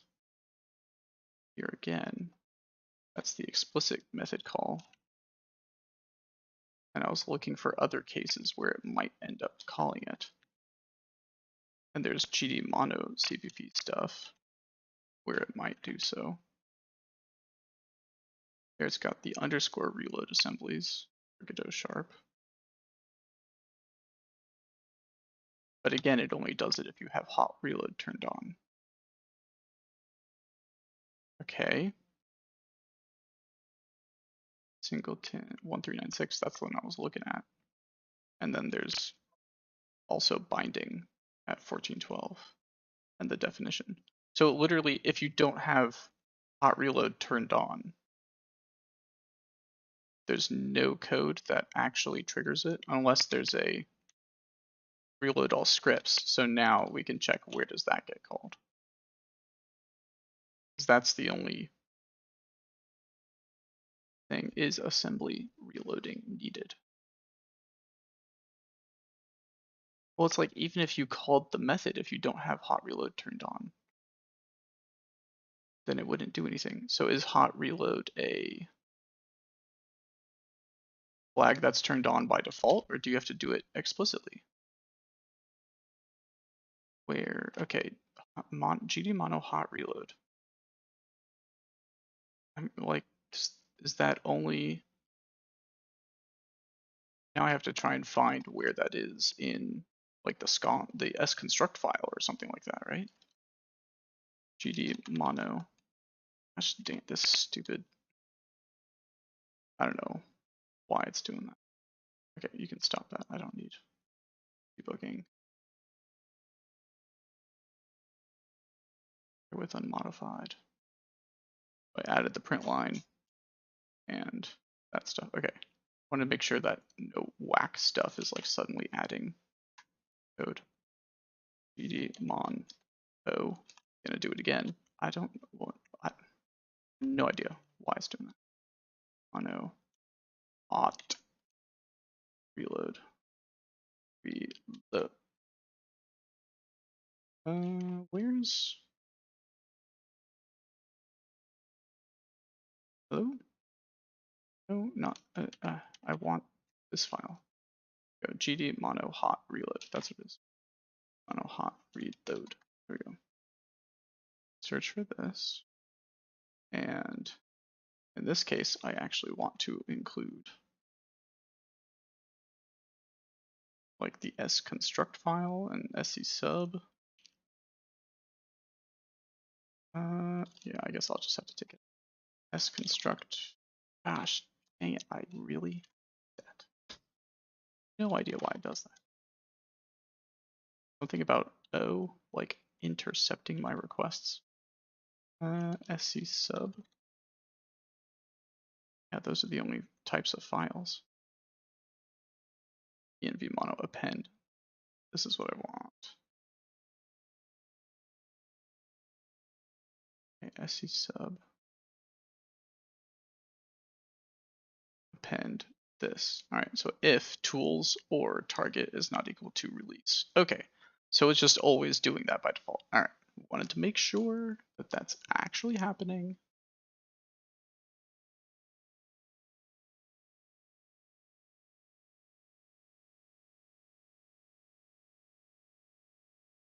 Okay, so theoretically, then this should be entering. Is assembly real? Okay, let's just for clarification, reload assemblies. Just add a print line to it, make all the stuff fine. Reload assembly, because this is where my modified thing is, right? Did I open it here? Oh, I did. Didn't I? C# script H. Okay. And then the CPP files should also have the same. I did not realize I had that. Modules, mono. Well, yeah, see, now it doesn't show up. Like, yeah, it doesn't have everything. I don't know why it doesn't have the other files.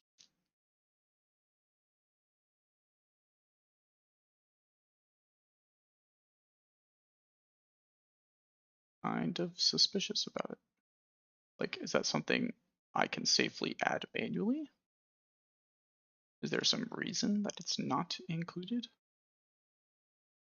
Modules. There's no mono section over here at all. Whatever. This is why I'm just like, But this is where I did my other stuff, right? Godot should at the very least have my diff, yeah.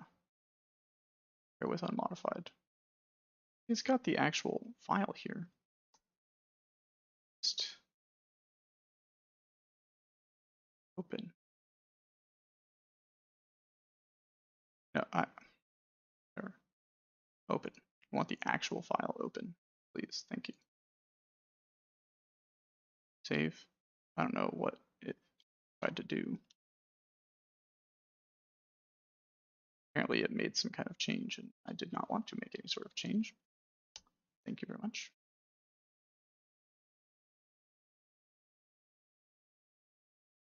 Okay. Print line, yep. We got this reload. Go to reload assemblies. That's where the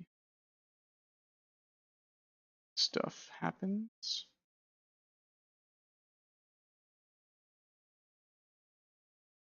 If not gdmono is runtime initialized, return.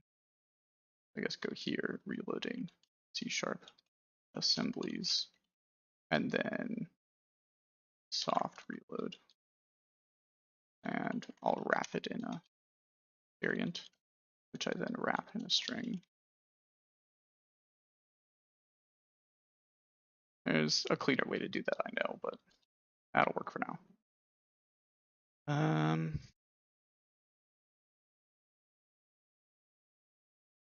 Okay. This is all taken out with if gdmono hot reload. I bet I can configure this to like acknowledge that that's on. Oh, I'm getting a text message here.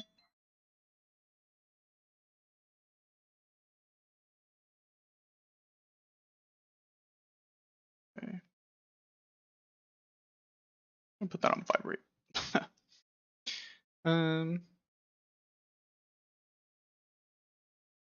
Properties. Can I configure this to have the flag I want turned on? Starting scones. So I know like scones will handle it, but I want Visual Studio to know that I have it turned on. I don't know how to do that. Something I'll look up for another time because I don't want to waste time figuring that out while I'm on stream. Yeah, it's just frustrating to not like have the stuff filled in. All right, trying this again.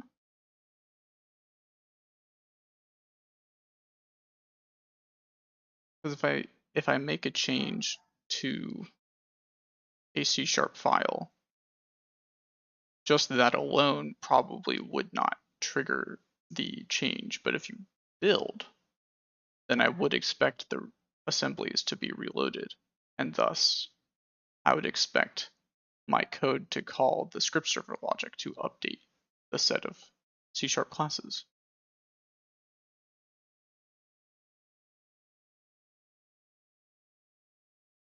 Yet it is not doing so.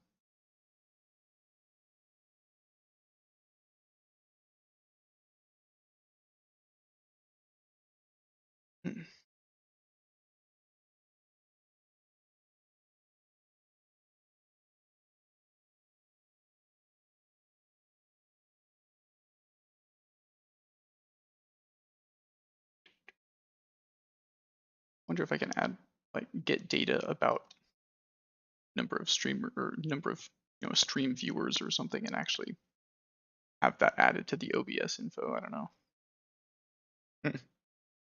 Feels like I'm flying blind or something if I don't have the actual stream up in front of me, but I don't want to put that up because then it like I have to cancel the audio so that you guys don't hear duplicate audio and stuff like that. It's just weird.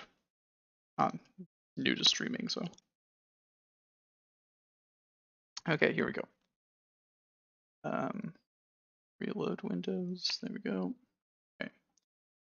So now I expect I can click here and say CS node and it'll work because it's the first time the editor is opened.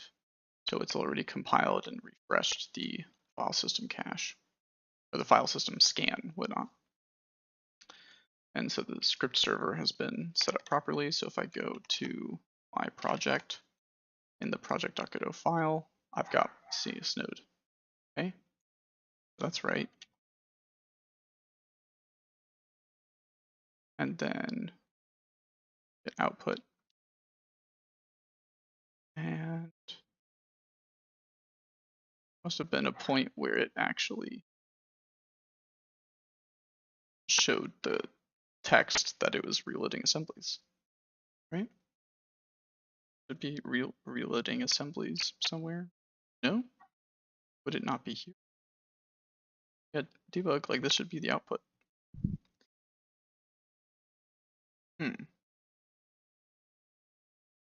Interesting. I wonder if there's somewhere else it would be. Why is OBS showing up here? That's interesting. Would not have expected that. Or maybe that represents something else? Question mark? Whatever. Okay, Project Godot. This node. Well, no, so apparently it's not safe to modify something outside of the editor anymore, so yes node. Here we go. Say 2, or no, 2. And then save it and rename. Can't do that here. Rename CS node 2. Okay. So renaming a file. I'm guessing this will not have triggered the change, right? Output. It did do some stuff. I guess I don't know when that print occurred, do I? Because I didn't check to see it first if it was before I made the change. Assigning name CS node. I mean, I'm guessing this all happened before I made the name change because name has not been modified here. So I explicitly save it. Yeah, it's not going to do anything because it hasn't been modified again. What if I save this and try again with 2? No, it is not triggering any additional messages here. Okay. Let's try building now. Building project solution.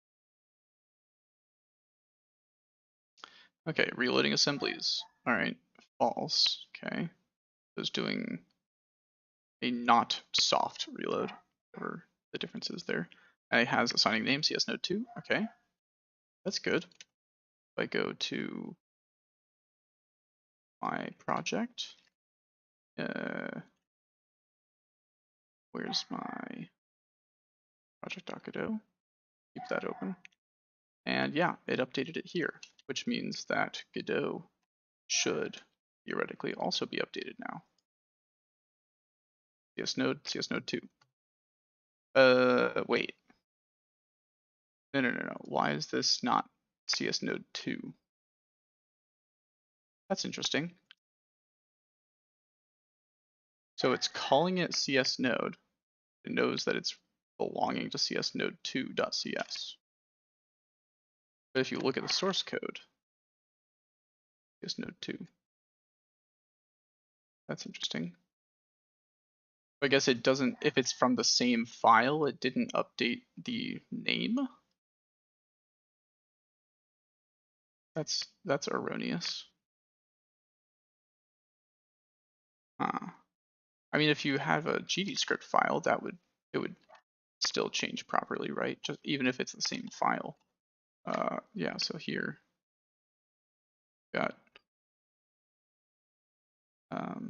red test. Okay, I've got my GDScript files here, industry. I'm just gonna have another test. New folder for GD.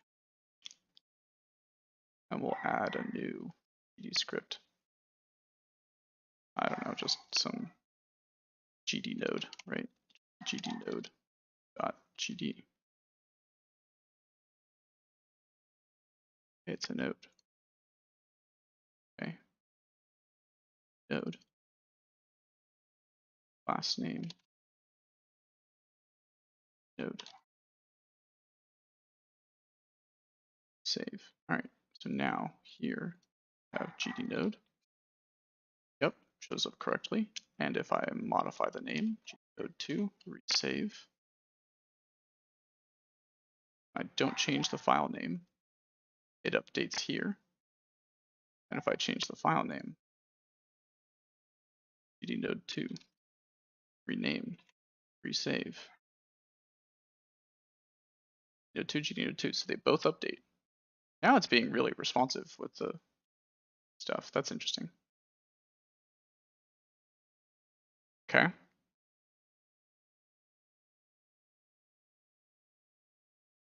So the C# though is not making the same update. Here, CS node 2. If I rename it CS node,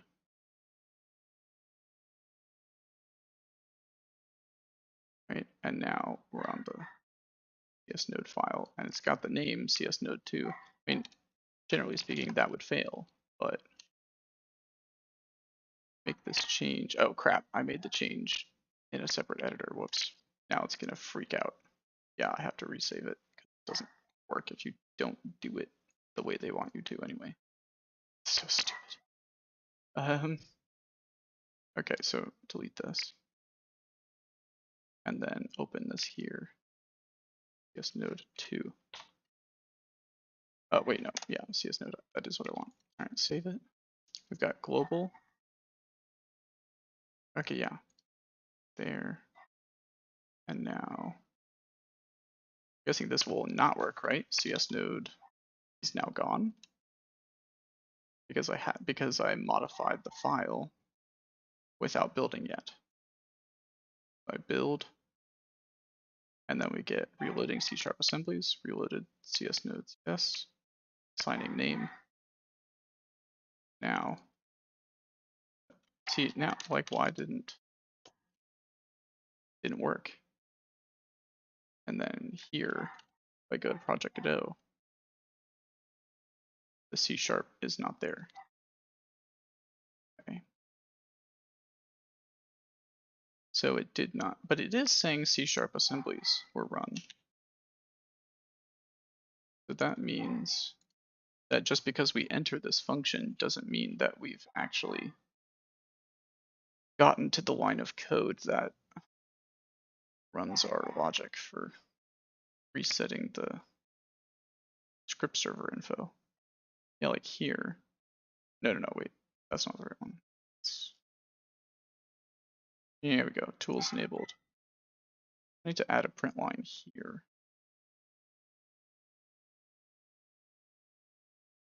Those tools are enabled, so this should be set up.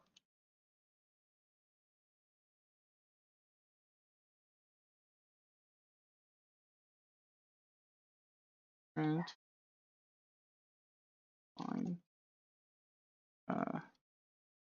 Saving global classes during load assemblies.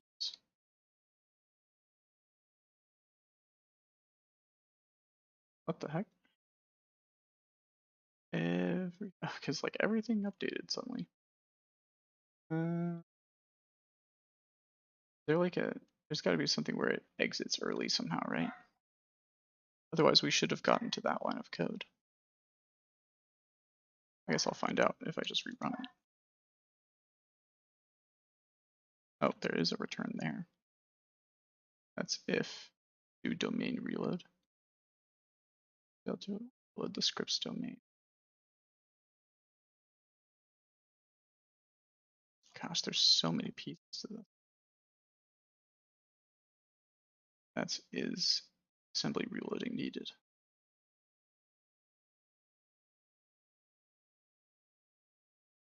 How does it decide this?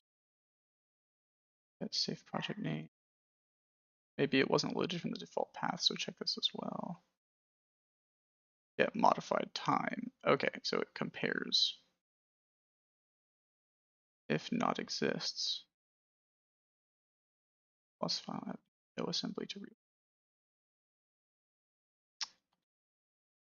Just temporarily. I'll also add here print line.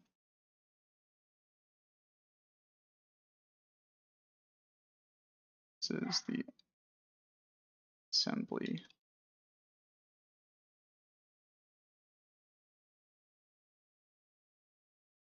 Proj ASM path.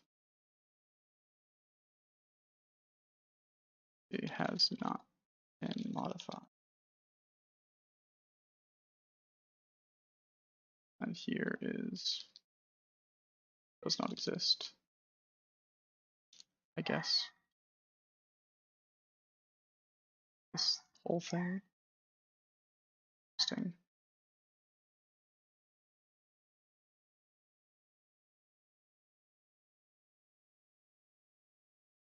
Does not exist.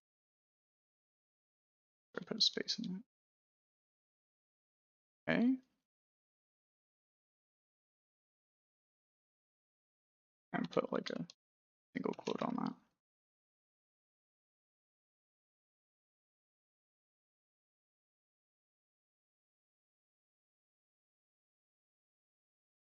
Okay.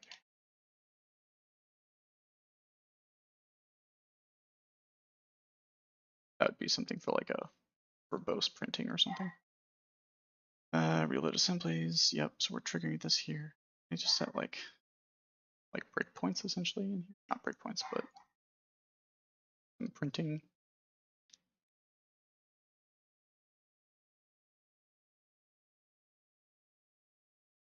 Yeah. checkpoint, line, reload, assemblies, checkpoint 1. Okay.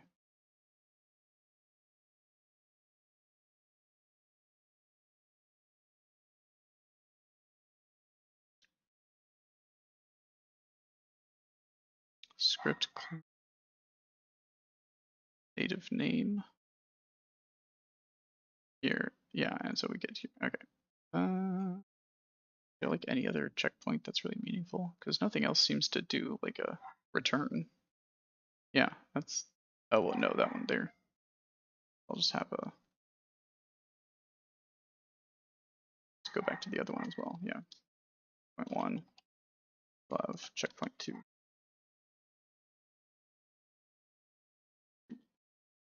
Okay. Now we can build. And we'll find out how we're actually hitting things. Concurrent viewers 1, and not right now. Nice. I'm sure it's really exciting stuff. All of YouTube is just totally enamored.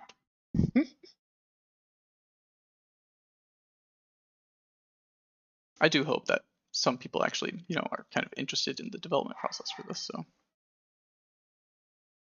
I do apologize for the sound of my dog barking in the background if anyone's able to hear that. I tried to turn on some like audio settings this time around, so try to like filter out like noise and stuff like that, but I don't know, being pretty loud, so I'm not sure if people can hear them or not.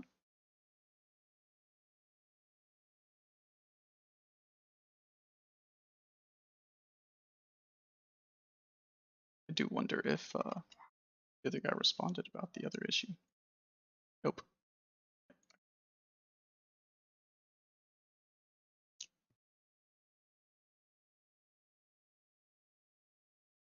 Back to this, I guess, and then we've got Godot, which I can drag over as soon as it lets me.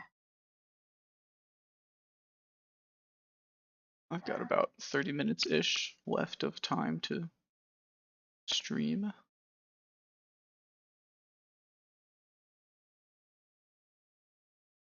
Okay.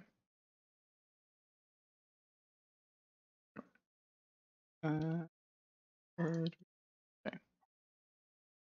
And pretty sure this will not have. Oh, it's got CS node. All right. So now script CS node. Okay, so I'm curious, right? So output and wait, what has not been modified? Oh wow, it's doing that like constantly. Good to know. Well, that's going to be annoying, but too late now. Okay.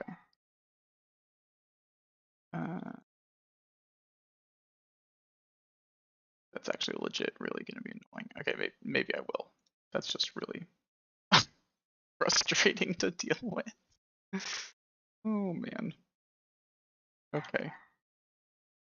Our code assembly has not been modified thing. Where was that? Not been modified. Yeah. Apparently this runs like constantly.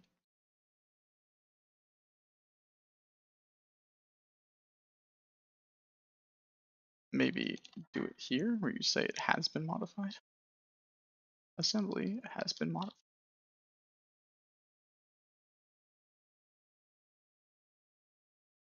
Project assembly. All right. Try this one more time.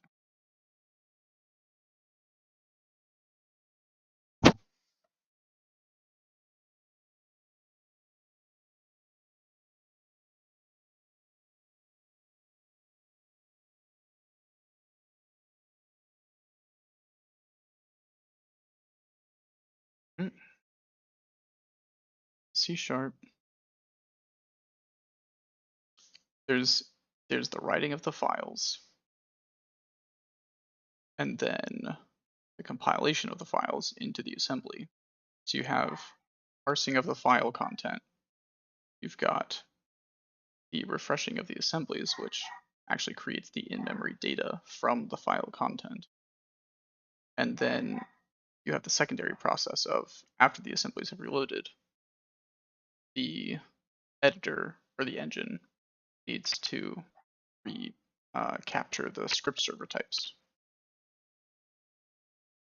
At which point, technically, you then also need to rescan the file system, because you need, if the script classes have been updated, then you will potentially need to re-update the resource information,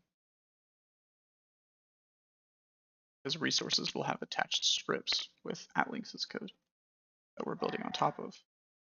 So those, you'll need those scripts to end up having their additional information included. Like, oh, I defined a new C# class, and it happens to be on a resource file that was already attached with that same class. I just like renamed the class and then renamed it back. And like, or if you renamed the file, did a build, and then renamed it back and did another build, and you never changed the data on the resource file at the time, I don't know if, theoretically at that point, the resource should still work. Like, you shouldn't have to manually resave the resource just to make sure that the C# script data is still attached. Like, it shouldn't just completely remove that data or something like that. Yeah. I mean, the script would still be attached, but you would need, the script would be attached, but you would want the editor file system's caching of which script was attached to be updated. And that's like a thing that only occurs when you're scanning the file system. In which case, I don't know if they would want that to be implemented as like a secondary measure that you could trigger manually. That's basically what I'm doing for updating script classes. All right, so script, CS node. So now this will of course work. CS node, right? Yep. And now I CS node 2, and then save that, and then rename this CS node 2. Save the project, and then build.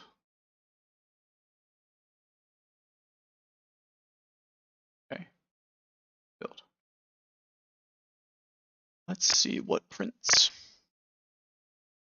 Assembly has been modified, Reloading C# assemblies, false. Checkpoint 1 and 2, reloading the script. Saving global classes during reload assemblies. Okay, cool. So, okay, why did this name not change? It does have this though, so the file still works. Create new node doesn't work though. Create new node. We're assigning the name here, CS node 2, and the file path has changed. So why didn't the create node stuff change? I'm guessing it's because it's depending on it'll only update things if a certain signal reacts, I'm guessing. Yeah. I probably need to, rather than manually saving the script server, I probably need to instruct the editor file system to rescan or something like that. Be a little weird, but that, I mean, that is what you need though. Like, you need it to do that, right? But then well, yeah, so it's tools enabled, right? So you can't access the editor. Wait, aren't I doing that? I thought I was doing that. If you're tools enabled here, yeah, editor data, script class icon paths, save global classes. Okay, so it's not telling the editor file system to update. That's why. Because that the file system has to update in order to emit a signal, that the create dialog then latches onto, I'm guessing. I need to check the create dialog and see what's going on there. Create dialog files, yeah. CPP. Connect to confirmed on enter tree, exit tree. Okay. Because it's extending a class with that signal. Cell selected, item activated, item selected, activated, text change, GUI input pressed, item activated, cell selected, post hide. Is that it? What? What about editor file system? When does it update the, wait, editor file system has to be in here somewhere, right? Nope. Okay. Really? That's surprising. Pop-up create, update search, fill type list.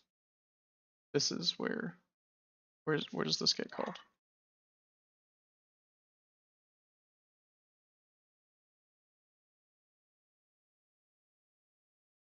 Fill type list. Here we go. Pop-up create. And that's it. Okay. So it's only when you call pop-up create, which, I mean, that's when I would be doing it. Okay. So then implementation. The script server should have already been updated, right? Oh, it actually saved it that way. That's why. Oh, so everything's working properly. It's the C# logic that's not reporting its information correctly. Gotcha. Interesting. I made a change to the file. I saved it, and I built the assembly. Right? Yeah. Does the order matter? Do I need to rename it first? CS node rename and then change it here. I mean, that shouldn't matter. That shouldn't matter. And then you build again.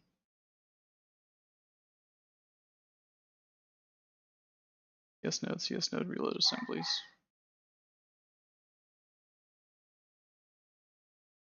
Now, no, yeah, it's still lagging. So it lags behind. So it's whenever this is being updated. That would get updated when I call save global classes, right? No.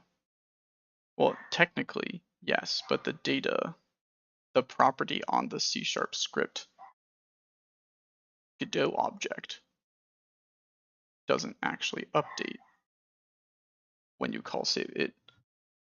Yeah. The actual property, global script class, right? Or no, it's a script class name. That's not quite right, is it? No, that is. Yeah, so here. This is the code where it actually updates the name is assignable from. This happens, try get member export. No, wait, that's not it. Nope, that was the wrong thing. Script class name. Here's here, update, yeah, update global script class settings. And this is during the reload, which we said reloading C#, saving global classes. Yeah, it never actually called. Well, no, so yeah, here, assigning name.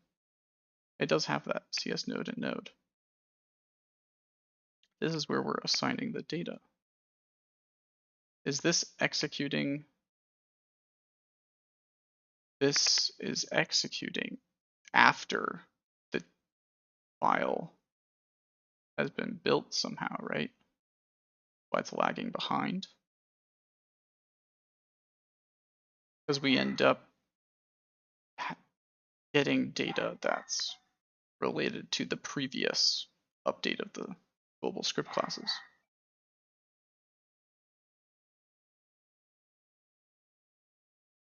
Assemblies, checkpoint 1, 2, yep.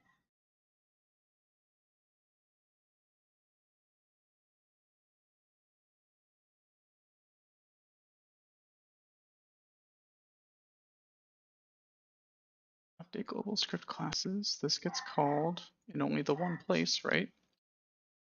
I checked this earlier, but I'm pretty sure it was just global script. Yeah, it's only here in the reload, or getting the reloading script, which is why it does that. So it does always do it. I feel like EditorFileSystem is scanning before we've updated it. EditorFileSystem would scan and collect all of the script class information from the various files.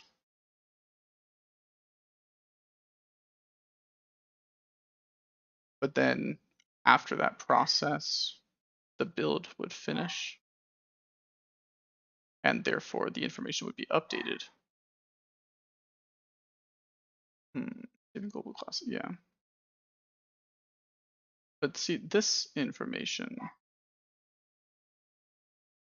saving global classes, saving global classes. Oh wait, saving global classes only updates it here. Yeah, this is what updates this file to serialize the information, solidify it. And at the time, so it updates it class CS node 2.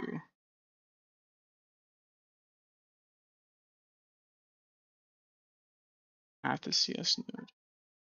Really, dogs? Dogs barking.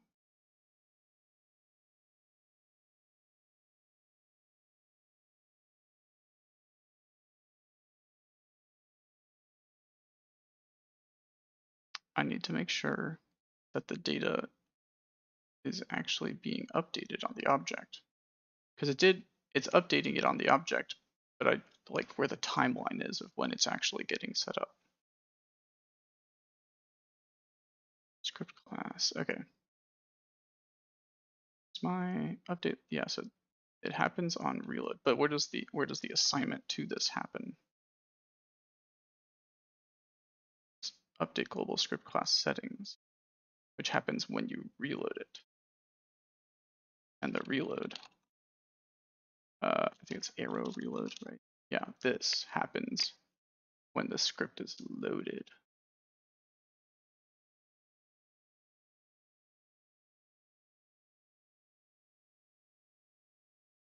Do domain reload. Reload scripts domain is not equal to okay.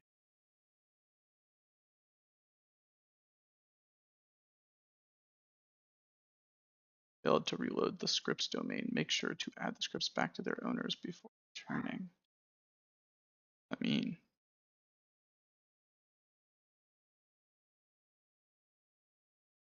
this tells placeholder to keep properties, and it allows using property set fallback for restoring the state without a valid script. So the script is like the script failed to load, but the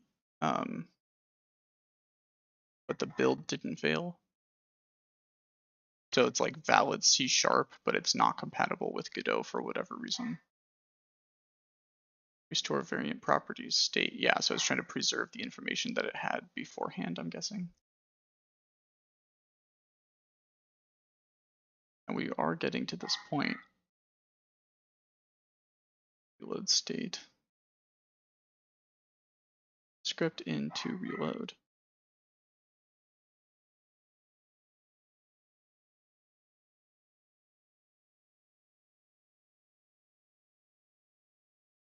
And it is reloading our stuff, right? Like, that's why we're... Oh, well, maybe not.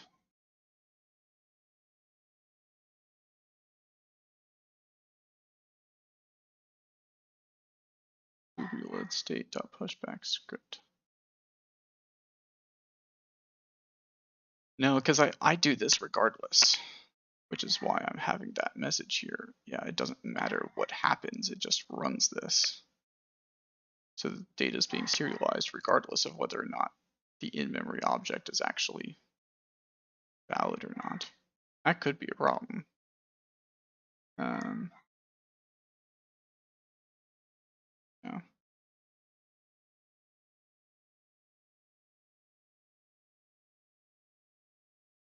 Restore serialized state to do. Let's see my properties or update. Okay, I need like a second one of these files. Open this again. Split in group.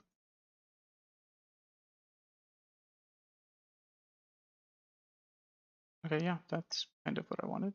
Interesting. Wait, how do you actually deactivate? I've never done that before. Join in group. Huh, okay, cool. Update global class settings. There we go. I have script class name.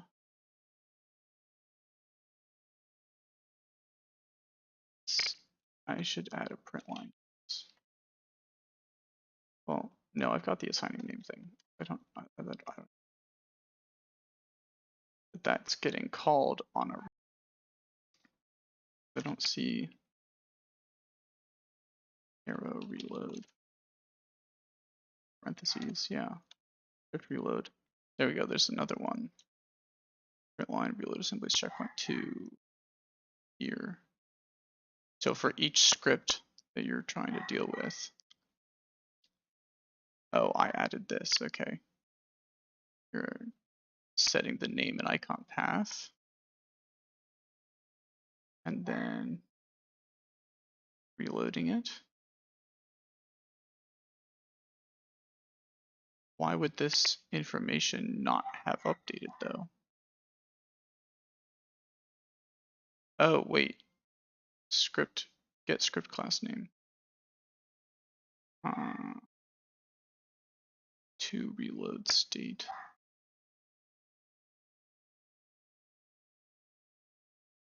Scripts domain. Wonder if I can like want to monitor the script class name information as the script gets reloaded and stuff. As scripts are going to be reloaded, must proceed without locking here. Don't remove the script from it. Deletes the script builds as. Script might have no path and also no script class. In that case, we can't and don't. This is pre-existing code because that's not my script class. And some other script class. Path is empty and not script class. This is that's actually something, I think like the GD mono stuff maybe. Yeah, it's the GD mono information. I have to get past.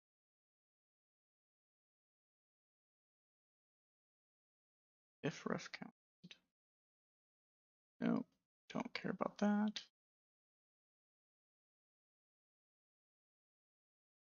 I kind of want to add a print line here. I just want to see how it transforms over time. Why is this so laggy?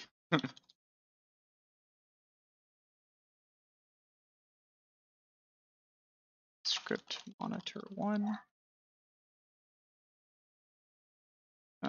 Script class name monitor.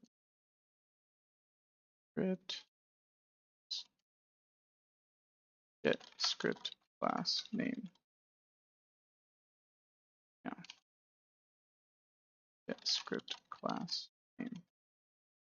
Yeah, that's right. And I'll want to do this again later on.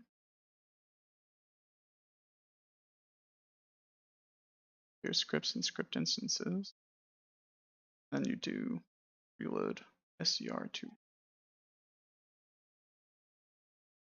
fallback, property set fallback, state. Okay, and here again,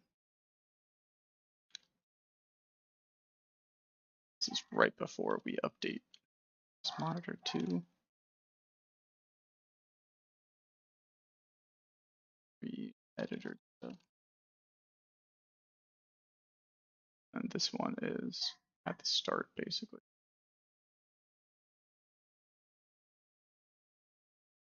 Right, reload assemblies.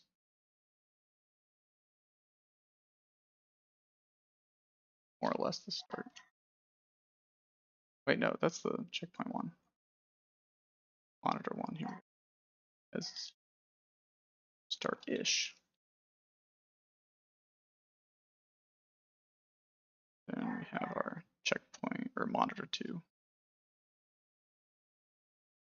And it's checking all these different things.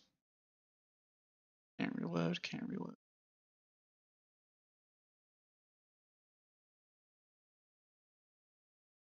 This tool is scripting enabled. Back. And then we do this. And to reload state, yeah.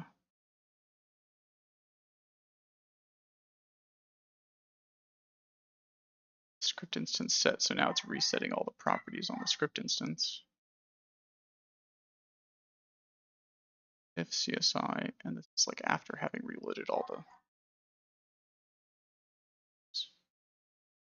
See that, but the script class name is not an exposed property. So that shouldn't really matter. Ending reload instances dot clear. Deserialize managed callables. That's the end of the function there. Back to refresh editor. Okay. Fix me, yeah. Says, okay. We don't have a specific script here though, so I guess that's all we're gonna do then. So it'd be nice to, I'm gonna do it one more here. Just in case. Shouldn't do anything but post prop update. Okay. That's one more time. Ugh. Oh crap, it's already almost 4:30. Well, I'll have to stop here soon.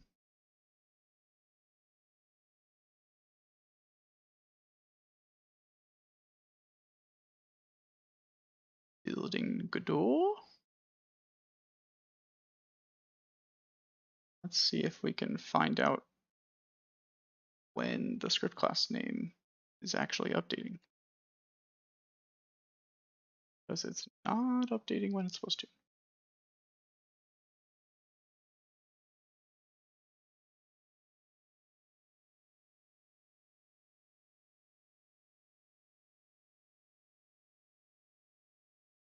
There we go. Done building target.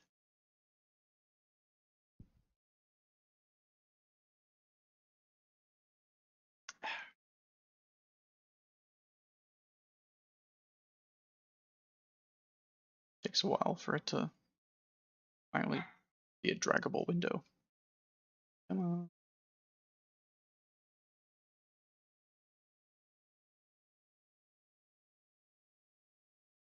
Failed loading resource. Make sure resources. Oh, icon.png. I wonder if that's why I'm constantly getting an exception when I close the editor. Something with icon.png causing an issue. I was like, I don't have any textures. What is this about? Everybody shush. Okay. To script. All right. So it reloaded it. Yeah, that should work fine. If we don't shush. My dog barking. Hey guys. Hey, calm down. Calm down. Yes, I'm gonna feed you very, very soon. Okay, 2. Save it. And then rename. 2. Save again. There's no changes. Correct. Yeah. Then I do build. Jumps to the MS Build tab. Copy and go offline. Monitor 3. Just updates CS Node 2. Apparently some C# script file did do that, right? Wow, that's a lot of stuff. Okay. So reload assemblies. It's iterating over a bunch of scripts. It has CS Node. Okay, so then we reach. I changed it to CS Node 2. So we had CS Node. We reached checkpoint 1 and 2.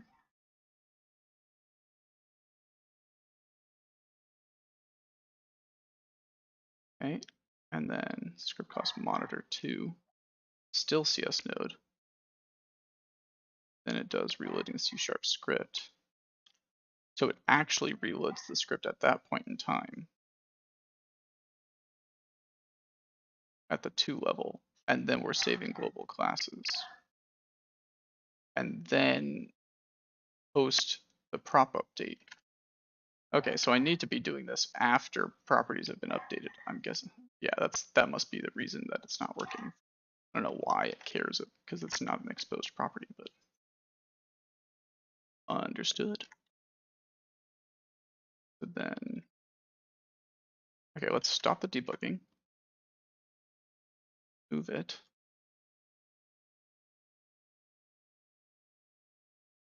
Script. Want to update here.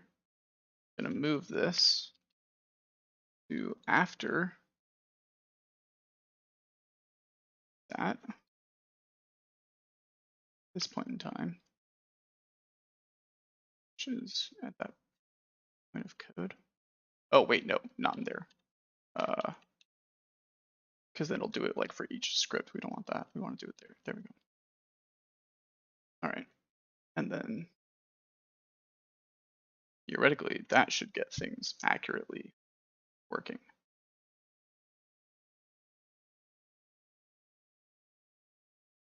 This will be my last attempt / try before I have to stop. Hope whoever joined in was enjoying the stream. Hopefully this works. I would very much like to actually have updatable global types for C# scripts when I turn off the stream. That would be cool.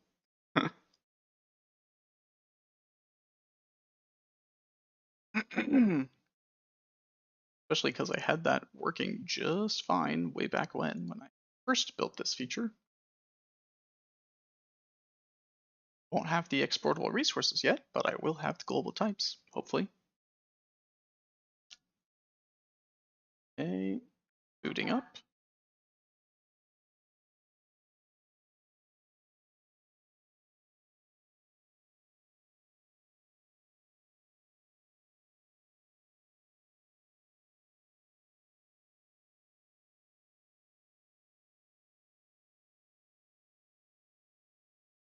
Okay.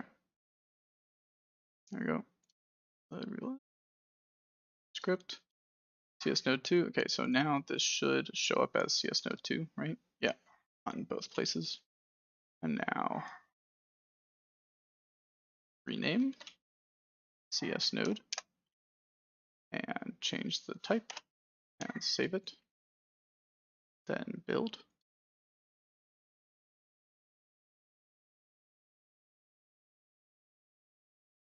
Class 3, and then we reload assemblies when it's CS Node.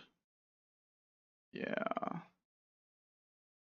Yeah, which makes sense because this is when it actually ran the reload operation. And so at that point, the information was updated, which is why we see it here. And now reload assemblies. So if I go here, CS node, dang it, it still says CS node 2. Okay. What? Saving global classes during reload assemblies. Oh, wait. Okay, yeah. So now the actual in-memory object has been updated, but that information was never transferred over to the editor file system and the script server. So I just told the script server to send its info, which is why it's lagging behind.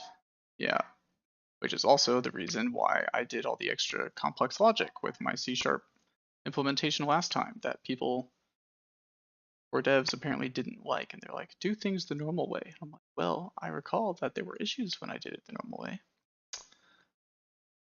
I guess I will post what I have and take a screenshot to showcase how things don't work.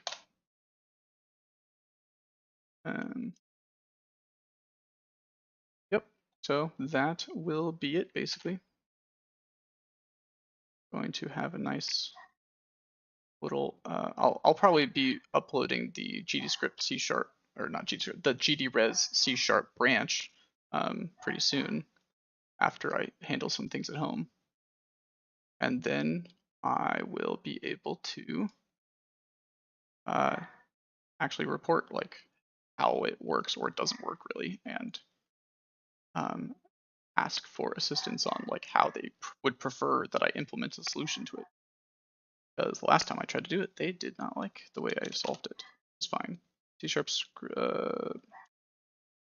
lagging behind load PNG, whatever. Or Godot related stuff. There we go. Save. All right. Okay. Well, thanks for hanging out, everyone. See you.